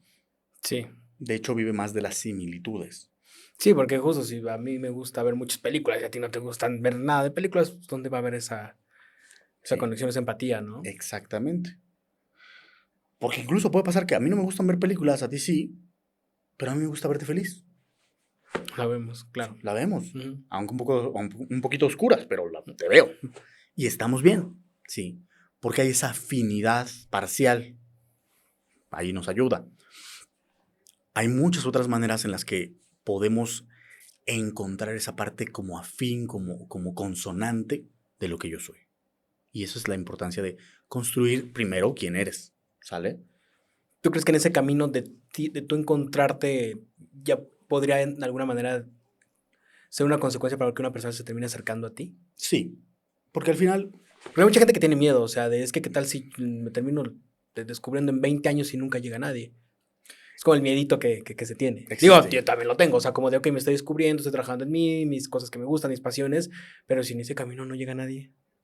existe el miedo porque a final de cuentas se nos ha hecho creer en este paradigma que debemos tener a alguien. Y sí es una necesidad ontológica humana estar acompañado, sentirse acompañado, pero no, nadie nunca dijo que debía ser una pareja, ¿sabes? Pueden ser amigos, pueden ser relaciones ahí medio satélite, si quieres. Sí. Sería ideal, sería bien bonito que fuera pues una pareja. Sería como la parte ideal. Pero a veces no se da. Pero si sabes estar solo, no tendría por qué pesarte. Sería, sí, un poquito feo, así como de, chale, todos mis amigos tienen pareja y yo Ujú. no. O presión social. O la presión, ajá, ¿qué es eso? Es la presión social desde ese paradigma, pero no tendría por qué pesarte, si nos damos cuenta. Porque al final, si lo hacemos desde esa desesperación, desde esa carencia de Puedes elegir necesito, mal. es Sí. elegir mal. Y bueno, más que elegir mal, es elegir para fracasar. Ok. Para fracasar en la Ujú. relación de pareja, porque al final, pues justo, ¿no? Dices, esta que cumple los criterios de que me gusta y de que le gusta el cine. Pero imagínate que, no sé, es bien antihigiénica, ¿sale? Ujú. Y te deja todo tirado, te deja la ropa tirada. Y dices, ay. Muchos dirán, ay, ¿eso qué es? ¿Se puede vivir con ello? Pues sí, tal vez. Pero para ti no, o sea, para ti Puede puede ser ser. algo importante, ¿no? Exacto. Y entonces, si no estás eligiendo desde lo que es importante para ti, vas a fracasar. ¿Y crees que esté mal querer tener abiertamente pareja? O sea, porque creo que se ha, pues, satanizado eso, ¿no? De decir, no, es que si quieres estás mal porque estás desesperado. O sea, pero genuinamente querer una pareja está mal por sí solo. O sea, la convicción. Es que justo creo que viene de malos entendidos sociológicos, sí, sociológicos, Uh-huh. que pudieran, pues sí, malinterpretarse, porque al final, vuelvo, es una necesidad ontológica tener pareja, Uh-huh. tener un acompañante que idealmente o mayoritariamente se evoluciona a una pareja, pero es que es una necesidad ontológica. Decirlo sí te pone en una cuestión desesperada o de percepción de desesperación, porque depende en qué contexto lo digas.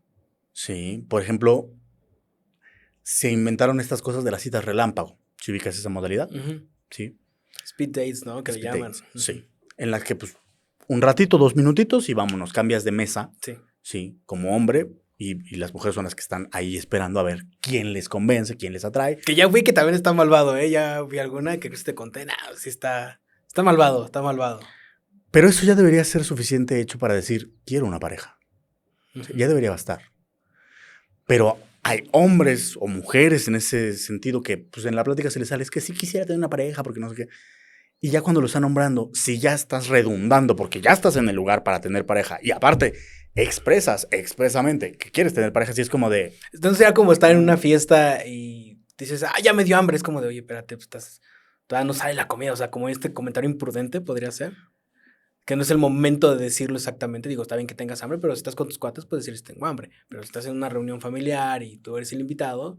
Es que también depende, ¿no? Depende de la forma, porque se vale decir tengo hambre. O sea, en una fiesta así como de, ay, aquí sacan las papitas, ¿no? Uh-huh. Tengo hambre, sí. Pero si de repente es una peda veinteañera, pues es así como de, no hay papitas, güey. Sí. Hay pisto, si quieres. Sí. Ahí está fuera de lugar y entonces como de, pues qué raro, ¿no? Qué raro que diga que tiene hambre.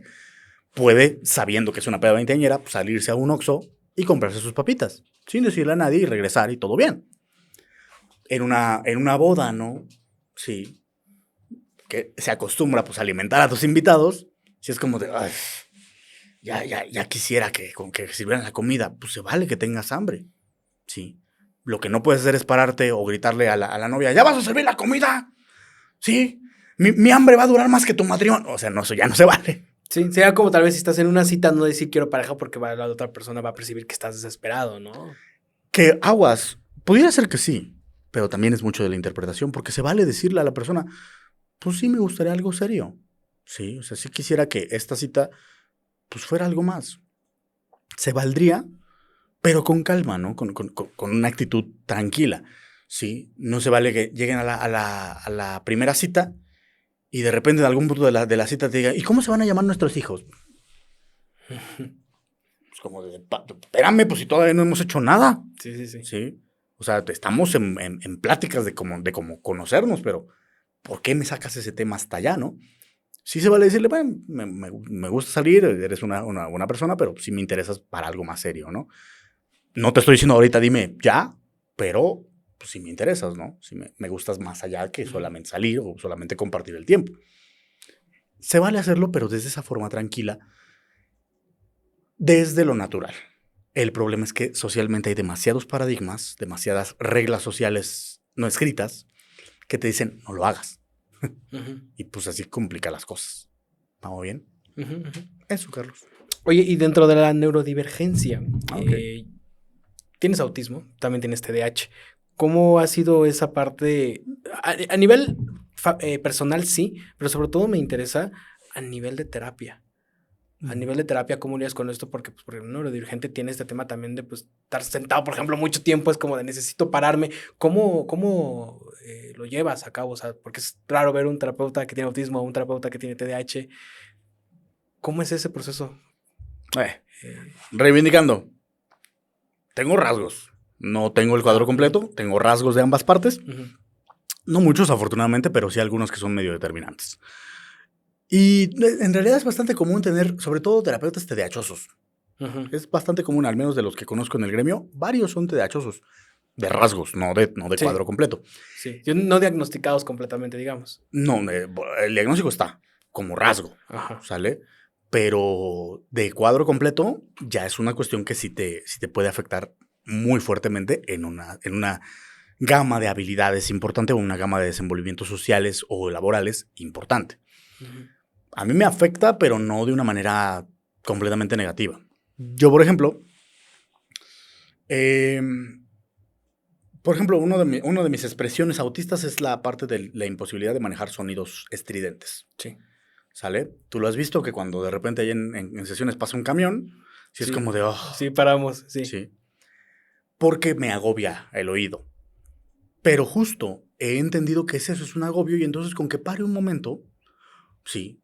A veces cuando no estoy en terapia y me entra más la vena TDAHosa, pues no sé, me pongo a acordarme de cancioncitas de Disney, sí, Ujú. y me voy manejando. Ese es mi punto, que me voy manejando. Porque también, por ejemplo, como una cuestión de característica de personalidad, yo soy muy tímido en general. Muy tímido, o sea, grosera y grotescamente tímido. Ujú.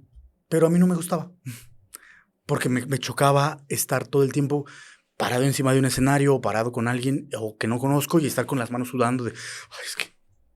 Entonces dije, tengo que hacer algo. Me metí a actuación. Y entonces me dio herramientas para manejarme. No por actuar y hacer un papel, que sí, al principio fue así. Y entonces me atiendo a nivel terapéutico y entonces dejo la timidez, no porque deje de ser tímido, que sí todavía lo tengo, ya no soy tan tímido, pero lo dejo y me puedo vivir más tranquilamente. Si lo vamos viendo. Y entonces a nivel laboral, pues yo mismo me pongo como prueba de que se pueden hacer un montón de cosas, porque sí, por ejemplo, no sé, ¿qué te puedo decir? La parte del manejo de emocional. Sí. Sí. A mí me afecta mucho los ruidos estridentes y no dormir. Sí. Me pongo muy de malas. Y antes yo era peleonero. Yo de joven era peleonero. Ujú.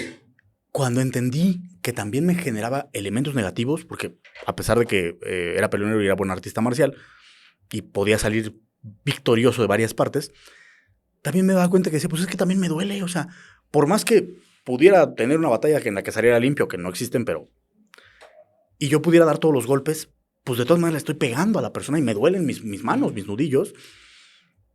Entonces, no quiero hacer esto, me duele. Y entonces reestructuro y, por ejemplo, los días que estoy muy de malas Ujú.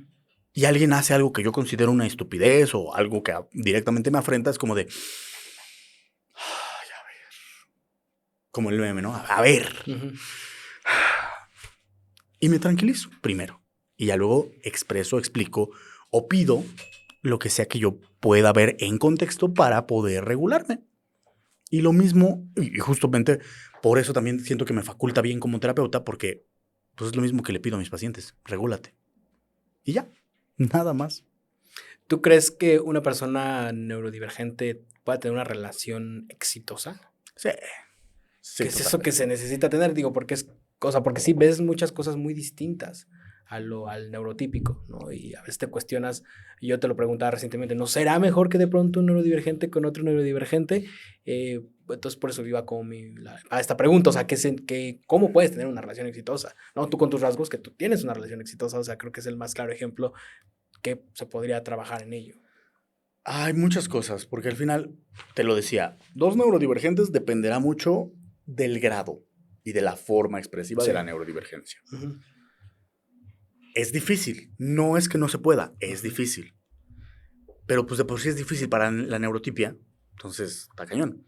Con mi pareja es más tendiente a la neurotipia que yo. O sea, Ujú. técnicamente yo soy neurodivergente, ella técnicamente también, pero es menos neurodivergente que yo técnicamente.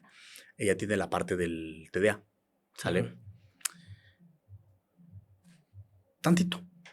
Está muy leve, sus rasgos son menos que los míos, entonces bien, está más neurotípica, pero lo que le ha dado éxito a la relación es pues lo que le da éxito a la relación, a todas las relaciones, manejarse con principios sanadores, por llamarlo de alguna manera. Pues sí, como los que yo te manejo, ¿no? Son honestidad, respeto, responsabilidad y justicia.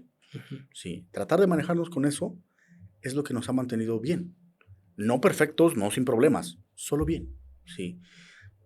Va a hablar de la cosa exitosa, no puedo hablar de una cosa exitosa. Hasta ahorita está siendo exitosa, pero no puedo hablar de una cosa exitosa hasta que no se termine. Y espero yo que se termine cuando yo me muera, o cuando ella se muera, o cuando los dos nos muramos. Ahí podremos recapitular y decir, fue exitosa porque nos quedamos bien, porque formamos una familia, porque tuvimos crecimientos, porque tuvimos muchas cosas. Ahí diría que es exitosa. Ahorita va bien. Sí. ¿Sale?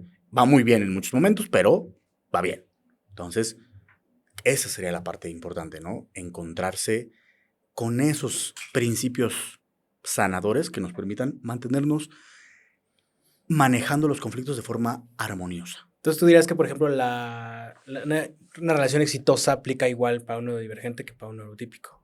Los principios, no las formas. Porque, por ejemplo, no sé, tuve hace unos años una parejita que incluso tuve el detallazo de cuando los di de alta, me llevaron una botella de vino y chocolates. Ok. Y una cartita agradeciéndome que eso... Qué chido. Vuelvo, soy un romántico, me hizo los chones de yoyo. Estuvo muy padre. Agradeciéndome con la cartita de que les compartí pues mis herramientas, mi sabiduría, decían ahí. Yo así como de, ok, se adornaron mucho, pero cada quien. No me considero un sabio. Pero justo me agradecían porque los ayudé, porque justo habían tenido un episodio de infidelidad ahí muy fuerte, con una mujer con un carácter fortísimo, con un hombre con un carácter también bastante rígido, que no era tan fuerte, pero rígido. Entonces, era una receta que para la mayoría decían, no van a durar, no van a aguantar, no lo van a lograr. Porque incluso yo platicaba en un ejercicio de mi formación del posgrado, de este caso con mis colegas y con mis maestros para decirles, ¿cómo le hago, no? Uh-huh. Y muchos dijeron, no van a durar, no van a poder, no. Y sin embargo, los di de alta porque pudieron y estaban bien. ¿Sí? Me tomó 3 años trabajar con ellos. Vale. Porque había una disposición de estar bien. Y sí, había recaídas, porque al final les dije es que la infidelidad es el síntoma de cosas que no se van tratando en la relación.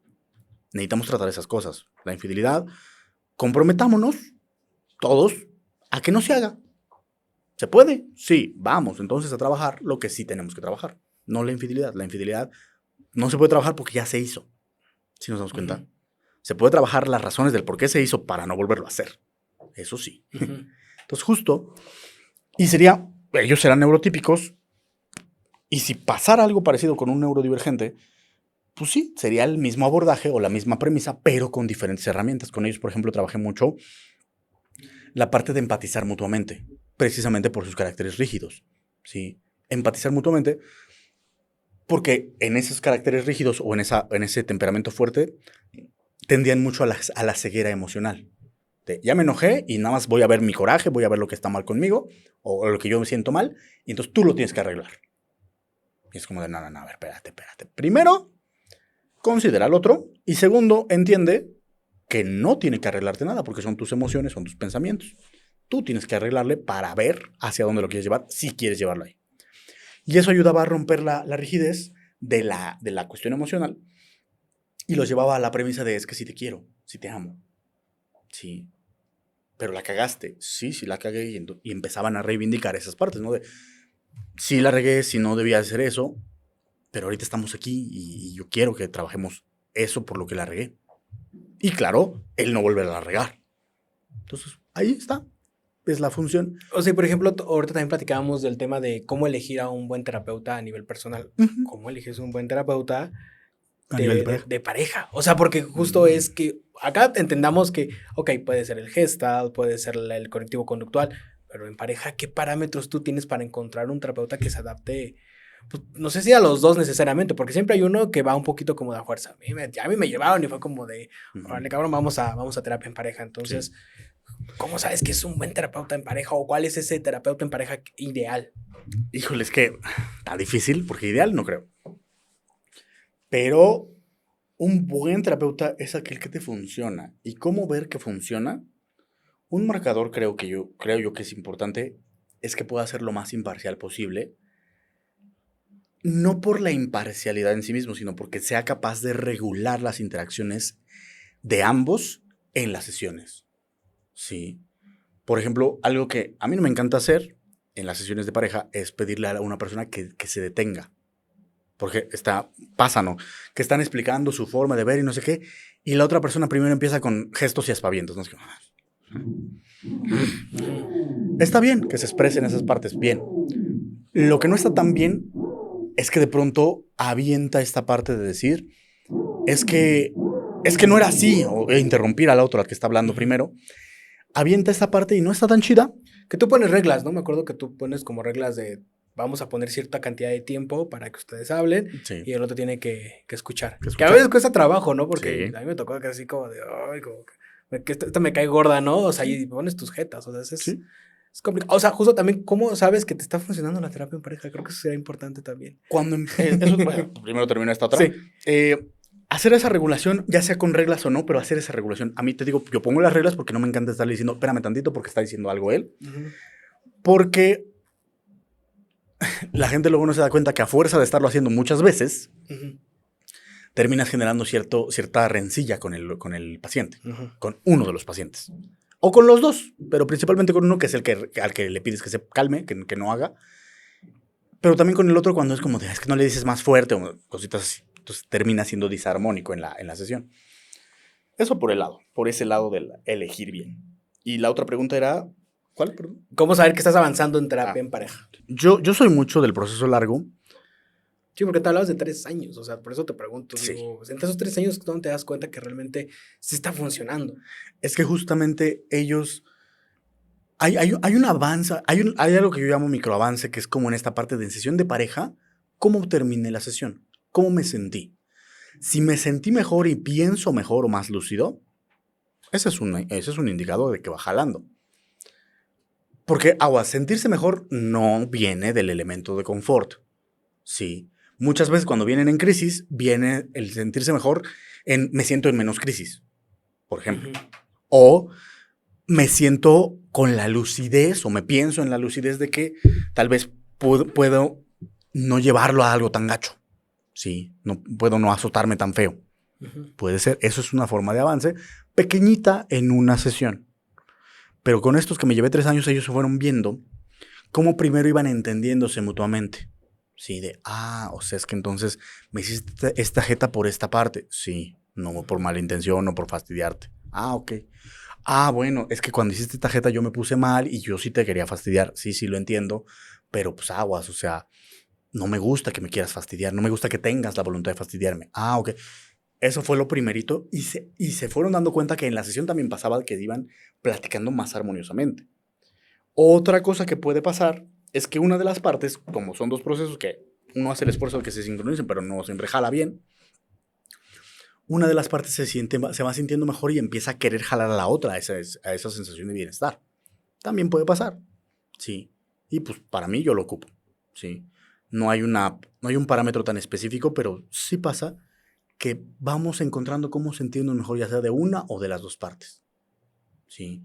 Y en general, este segundo ejemplo que te daba de personas que se van sintiendo mejor y la otra tal vez no tanto, pero la primera persona que se va sintiendo mejor jala al otro, eso también es bueno. También tiene su cosa bonita. ¿Cómo lidias tú también con ese tema de que cuando hay dos personas, me imagino que hay una que te cae mejor que la otra? No, que dices, esta sí me cae bien, o sea, tú como terapeuta, ¿cómo manejas eso para no estar del lado de uno? Digo, porque por más que no los conozcas, va a alguien que vas a sentir más empatía, porque a lo mejor por los gustos, cómo habla y la historia de vida, ¿cómo te vas a llegar a ese punto neutro? Digo, yo me lo pregunto justamente en temas que he tratado en la carrera sobre el terapia en pareja. Hay algo que llamamos epogé, o epoché, o bueno, como sea que se pronuncie, porque hasta hoy no he conocido a nadie que me lo sepa pronunciar bien, o que me diga así. Pero bueno, epogé, epoché, epoté, por ahí alguno escuché, pero bueno. Que es la capacidad de abstraerse, de ponerte entre paréntesis, lo explicamos. Y entonces no se trata de qué tan bien o mal me cae alguien, sino de encontrarle el meollo. Vuelvo, soy un observador con foco y mi foco es cómo hago que la pareja sane. ¿Sale?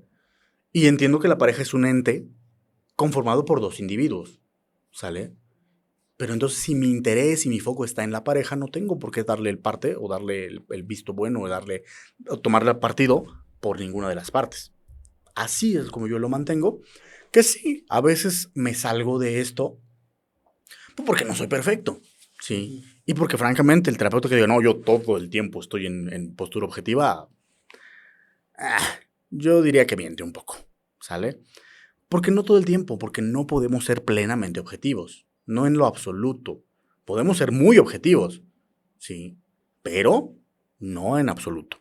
Entonces, pues sí, de cuando a cuando se me sale, pero trato de estarme cachando lo más rápido posible para decir, y entonces utilizarlo como un momento terapéutico.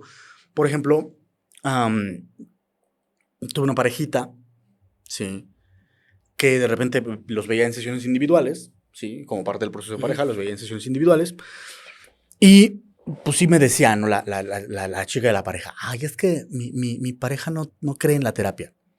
Sí. Sí. Siempre hay uno, ¿no? Siempre hay uno. Y entonces le digo, pues qué bueno que no es una religión o una cosa así, porque es ciencia, ¿no? No tiene por qué creerle o no. Que se deje, ¿sí? ¿Por qué? Porque sí me caía un poco mejor la chava, pero sí era así como de aguas. No lo estoy diciendo porque lo minorice o lo considere estúpido. No. Lo estoy diciendo por un elemento de que, pues si trae esa barrera, le va a ser más difícil. Y entonces cuando lo veía a él, que sí, no me caía tan mal, me enojaba un poco con él, y sí lo admito, porque a final de cuentas lo veía rígido en algunas partes, desde un machismo, ¿sale? Y entonces a mí no me va del todo. También tengo cosas machistas, o sea, seguramente habrá personas que están mucho más alerta que yo en este momento de lo que estoy hablando, porque yo hablo naturalmente, pero seguramente personas en tu público notarán alguno que otro comentario machista que haya hecho. Sí, está bien, porque pues sí, es lo que hay. Sí, no voy a decir que soy un aliado y ya estoy reformado y estoy en este elemento. Trabajamos en ello, ¿no? Digamos. Estamos en eso. Sí. Pues, particularmente sus machismos de él me caían gordos, ¿sale? Pero trataba de tratarlo con la gentileza, con el tacto y con pues el profesionalismo que con todos, ¿no? Y entonces, pues sí, de pronto le salió, ¿no? En esta parte, no, pues yo no creía en la terapia. Y lo mismo le dije, pues qué bueno que no es una religión, esto es ciencia. Te recomiendo que mejor lo tomes como eso y te permitas hacer lo que estamos haciendo en el proceso, porque si traes la barrera, pues entorpeces el proceso, pero es tu proceso. Entonces, ¿para qué te pones el pie tú solo? Sí. Sí nos damos cuenta. Entonces, sí es regularlo, pero desde un elemento de tener mucha conciencia de qué te puede y qué no. Y ser muy honesto, ¿no? Por ahí en algún momento después, ya que nos tratamos más, sí le dije, mira, es que hay momentos en los que sí me siento frustrado contigo porque pues haces esto, ¿no? O emites esto, o me traen esto, y es como de, Pero pues aquí seguimos, al pie del cañón. Sí.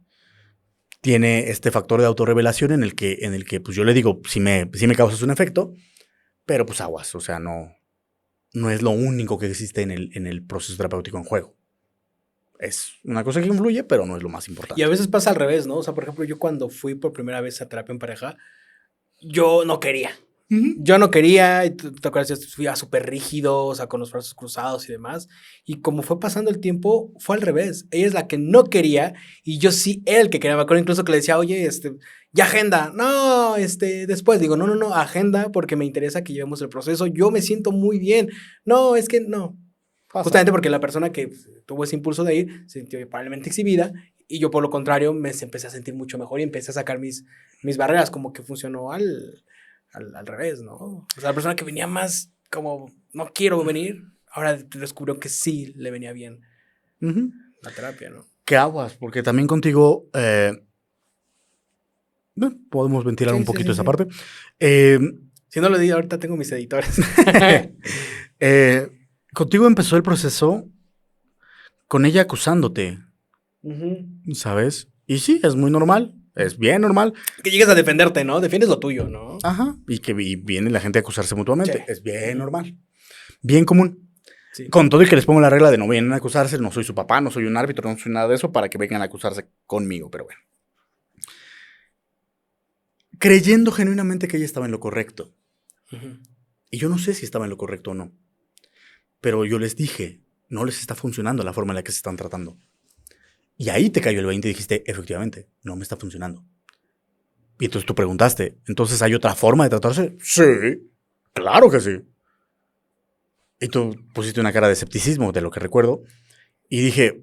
Elabora, ¿no? Casi, yo sí llegué. Sí. Con resistencia. Sí, cabrón, y a ver, elabórame tu respuesta. Sí, ¿no? Entonces yo te dije, tan hay otra forma, que me dijiste que llevaban 2 años, si no mal recuerdo, de relación. Dije, tan hay otra forma que por lo menos pasaron 1 sin venir a terapia. Hay otra forma. Se están tratando diferente. Y ahí te empezaron a caer 20 justamente de, pues sí, es que en ese año estábamos más enamorados, estábamos más en este idilio y entonces... Pasó de enamoramiento. Ajá, y te empezaste a caer en cuenta de esta parte. Y seguramente ella también. Y claro, sí, a veces pasa que hay una sensación de exhibición precisamente por ese traer la espada desenvainada de te voy a acusar, ¿sale? Porque se está buscando más tener razón que conciliar. Esa también sería una cuestión muy importante en la terapia de pareja. No buscar tener razón, buscar conciliar. Sí, al menos desde mi experiencia. Negociar, ¿no? Podría ser también una... Es que sí, la conciliación se obtiene de la negociación, pero aguas. Hay que aprender con qué estás negociando. Sí. Por ahí tenía yo una pareja que la chica era una chica conservadorona, no muy reprimida, pero pues traía como esos paradigmas medio rigidillos, ¿no? Y el chico pues era mucho más liberal y perdón, pues le encantaba el sexo anal al chavo. Ok. ¿Sale? Le encantaba hacer el sexo anal a su pareja. Uh-huh. Y alguna vez la convenció y le encantó. Y ella también en algún punto confiesa, pues sí me gustó. O sea, no estuvo mal, sí me gustó. Pero me siento la mujer más puerca del mundo por hacerlo. Sí. Y él le dice, ¿pero por qué? Pues, le dice, pues porque me estás metiendo tu cosa en un lugar que no es para meter cosas, es para sacar. Sí. Es antihigiénico. Y él dice, pues sí, pero pues, te compramos una ducha, te lavamos, te limpiamos, o sea, no pasa nada. Sí. No, pero es que no. Y ella estaba como en esa parte y no quería. Y él quería. Uh-huh. Dice, es que para mí también es importante porque por ahí se aventó un comentario bien machistota del kilometraje, ¿no? De ella. Porque si es que yo ya sé que tú has tenido varias parejas y entonces para mí es especial que pues, lo hagas así conmigo, no sé qué. Y él quería porque es un gusto de él, ¿sale? Y a ella no le disgustaba y por eso él creía que estaba sobre la mesa como una cuestión negociable. Pero luego ella se empezó a comportar más cerrada y dijo, no se va a hacer, no quiero que se haga, no me gusta, ya no quiero. Y analizándole un poco le digo, oye, ¿y no será tal vez que derivado de este comentario que le dices de que a las otras parejas y que para ti es especial, ella esté asumiendo que tú es lo único que quieres hacer? No, pero no es lo único que quiero hacer. O sea, sí me gustaría que lo integráramos como algo más regular de la actividad sexual, pero no es lo único que quiero hacer. Le digo, pues a ver, vamos a probar y hay que decirle, ¿no? Y le decimos y dice, es que sí, yo lo estaba entendiendo como que ahora solamente querías por ahí. Uh-huh. Dice, no, espérame. Me gustaría que fuera más frecuente. ¿Qué tanto más frecuente? Bueno, si lo hacemos 4 veces por semana, pues unas 2 por lo menos, sí. ¿No? Puedo con una. Ok. ¿Pero todas las semanas? 3 veces por mes. Sí. Ok. Va, eso me gusta más, está mejor. Y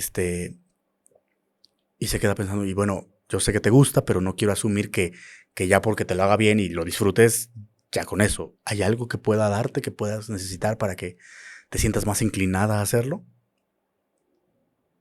Y la chava se queda pensando.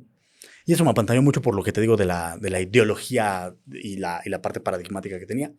Dice, me gustaría que pudieras enseñarme porno de eso. Poquita. Y no muy degenerada. Sí. Ok, va. Porque al chavo le gustaba la porno, ¿no? Y dice, ok, va. ¿Y por qué lo necesitarías? Solo para saber que no está mal. Y que no me va a pasar un accidente, porque también tengo un montón de miedo a que me pase un accidente.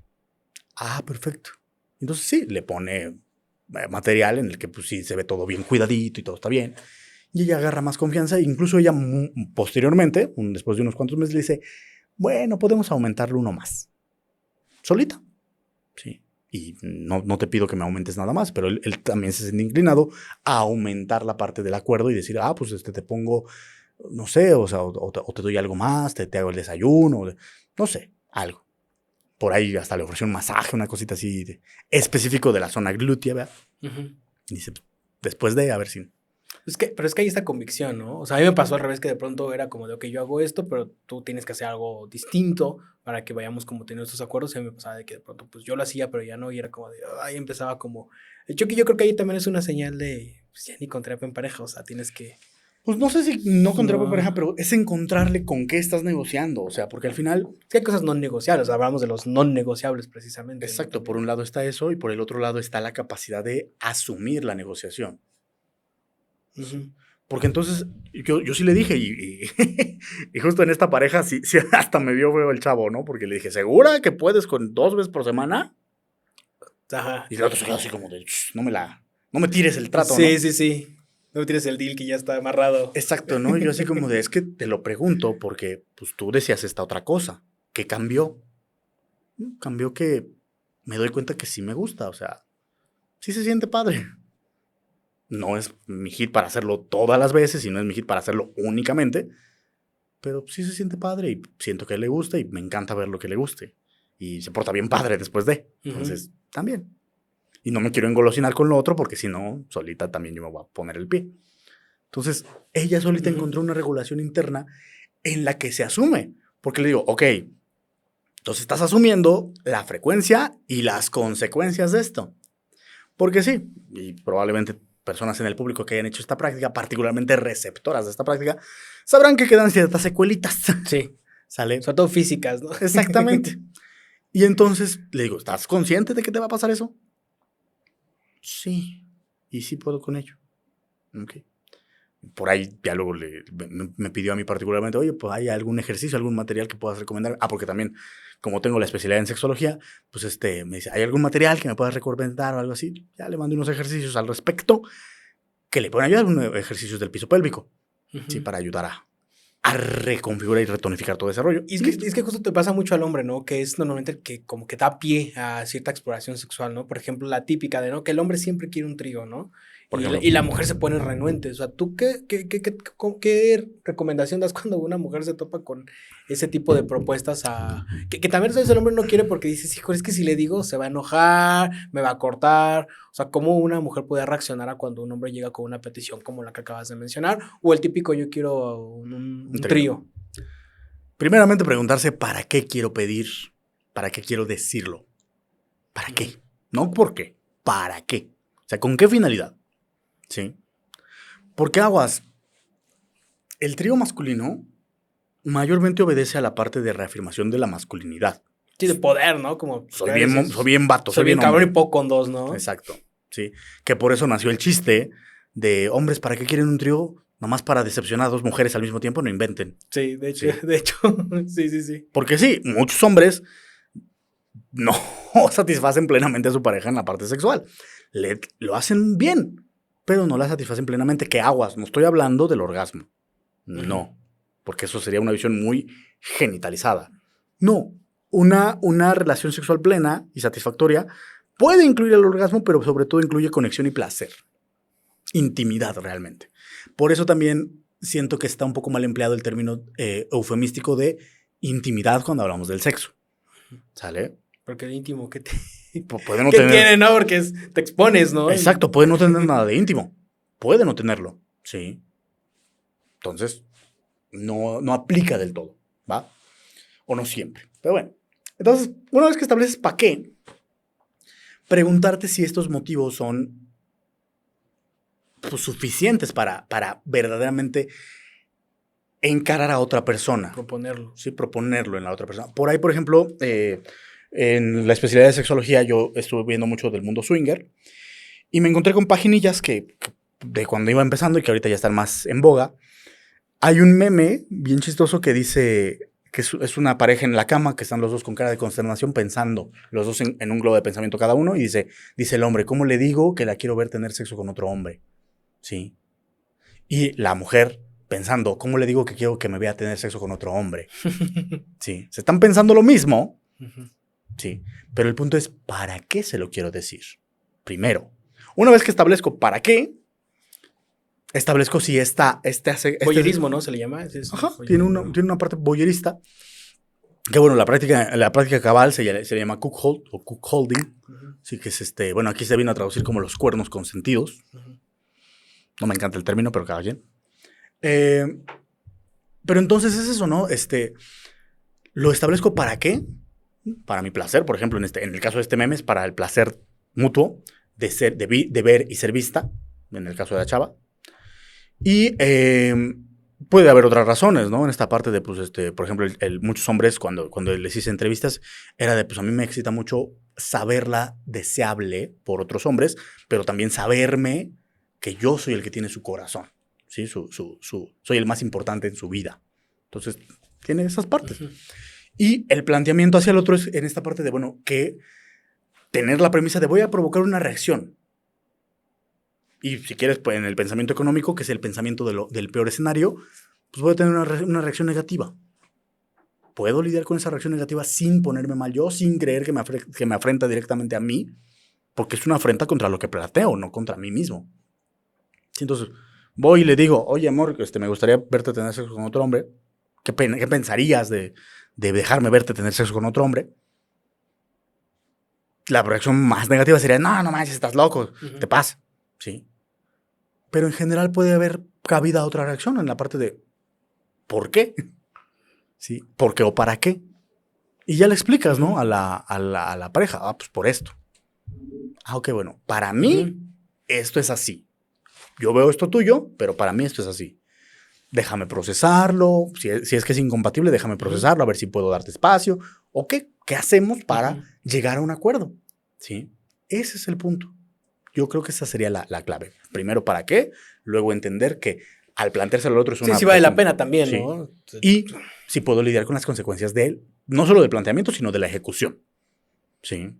Porque también, imagínate, le pasa en el trío como a Ross, ¿no? De Friends. Uh-huh. Sí, que de repente está la premisa de que iban a tener un trío su primera esposa, con otra chava. Y pues resultó que la esposa era lesbiana y se divorció de él. Sí. Sí, entonces, eso. Osvaldo, digo, ya casi para terminar, lo platicábamos también en la última terapia que tuve contigo de tu conocimiento de cultura pop.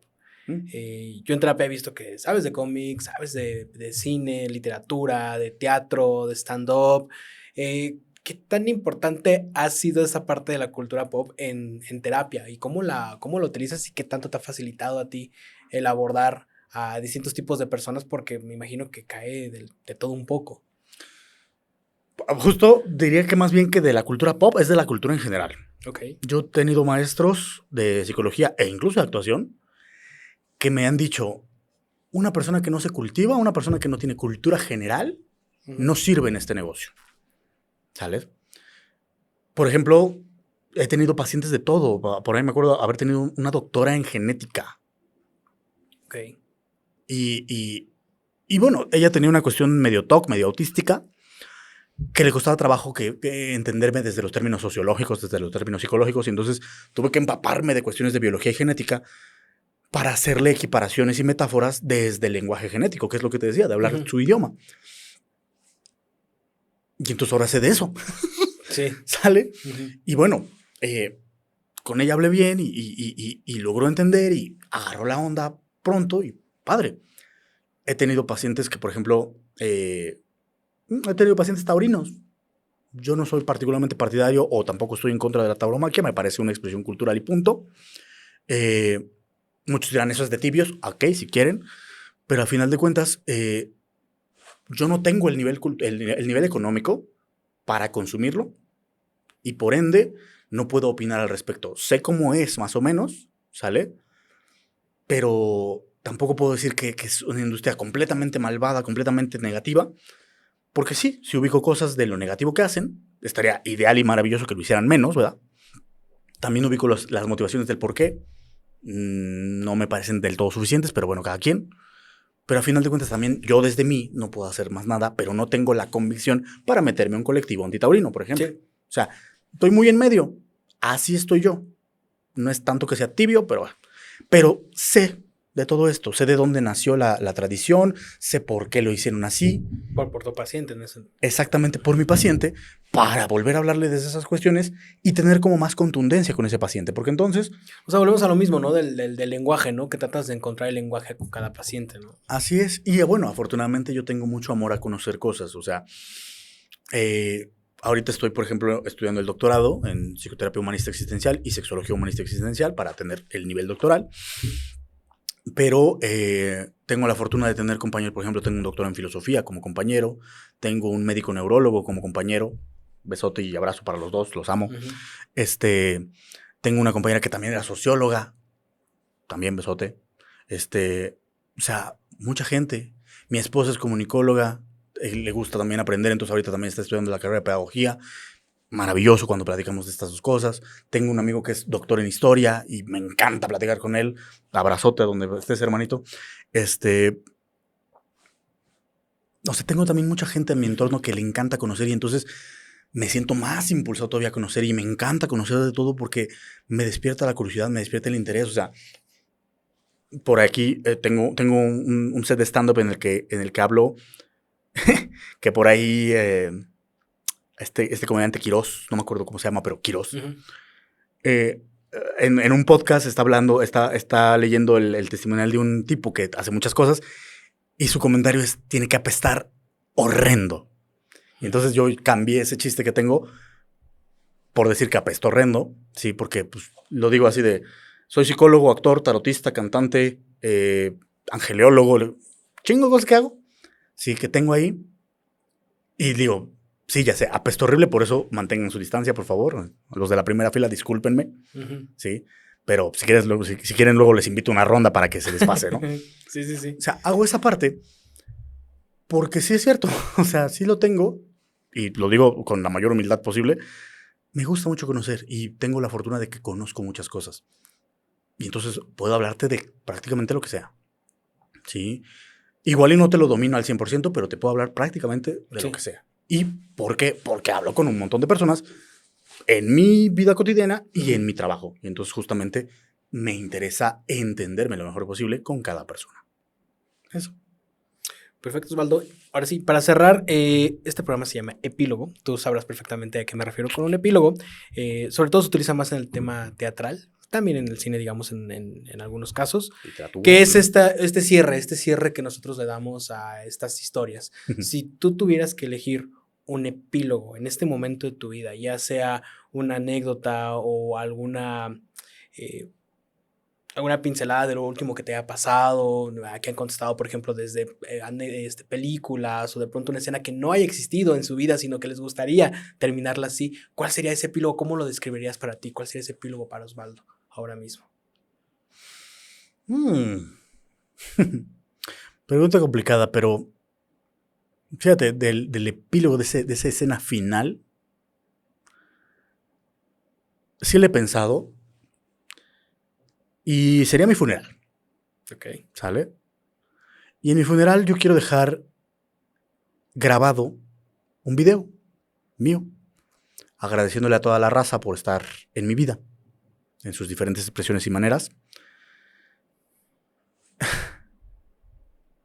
Y pedirles encarecidamente que no olviden vivir, no olviden reír, no olviden llorar. Sí, porque por ahí en el teatro se dice que los dos géneros principales son tragedia y comedia. Y están representados por una máscara sin rasgos mayores, pero una sonríe y una está triste. Ejemplificando hasta cierto punto su cercanía, porque por ahí tenía un maestro de teatro que me decía, es que el drama y la comedia son lo mismo, lo único que las hace variar es su final. Sí. En el drama todo termina mal, en la comedia todo termina más o menos bien, o bien. Y yo haría un video expresando eso, ¿no? Agradeciéndoles a todos, pidiéndoles que vivan, que no olviden de reír, no olviden llorar. Sí. Y que ellos decidan cómo terminó mi historia, como un drama o como una comedia. Sí. Nada más. Porque al final de cuentas, hasta cierto punto yo también reconozco que soy producto de ellos, de la interacción con ellos, entre otras cosas. Soy yo, pero también soy parte de lo que ellos son y ellos son parte de mí. Sí. Entonces, ese creo que sería mi epílogo. Osvaldo Rodríguez, gracias. Gracias a ti, Carlos.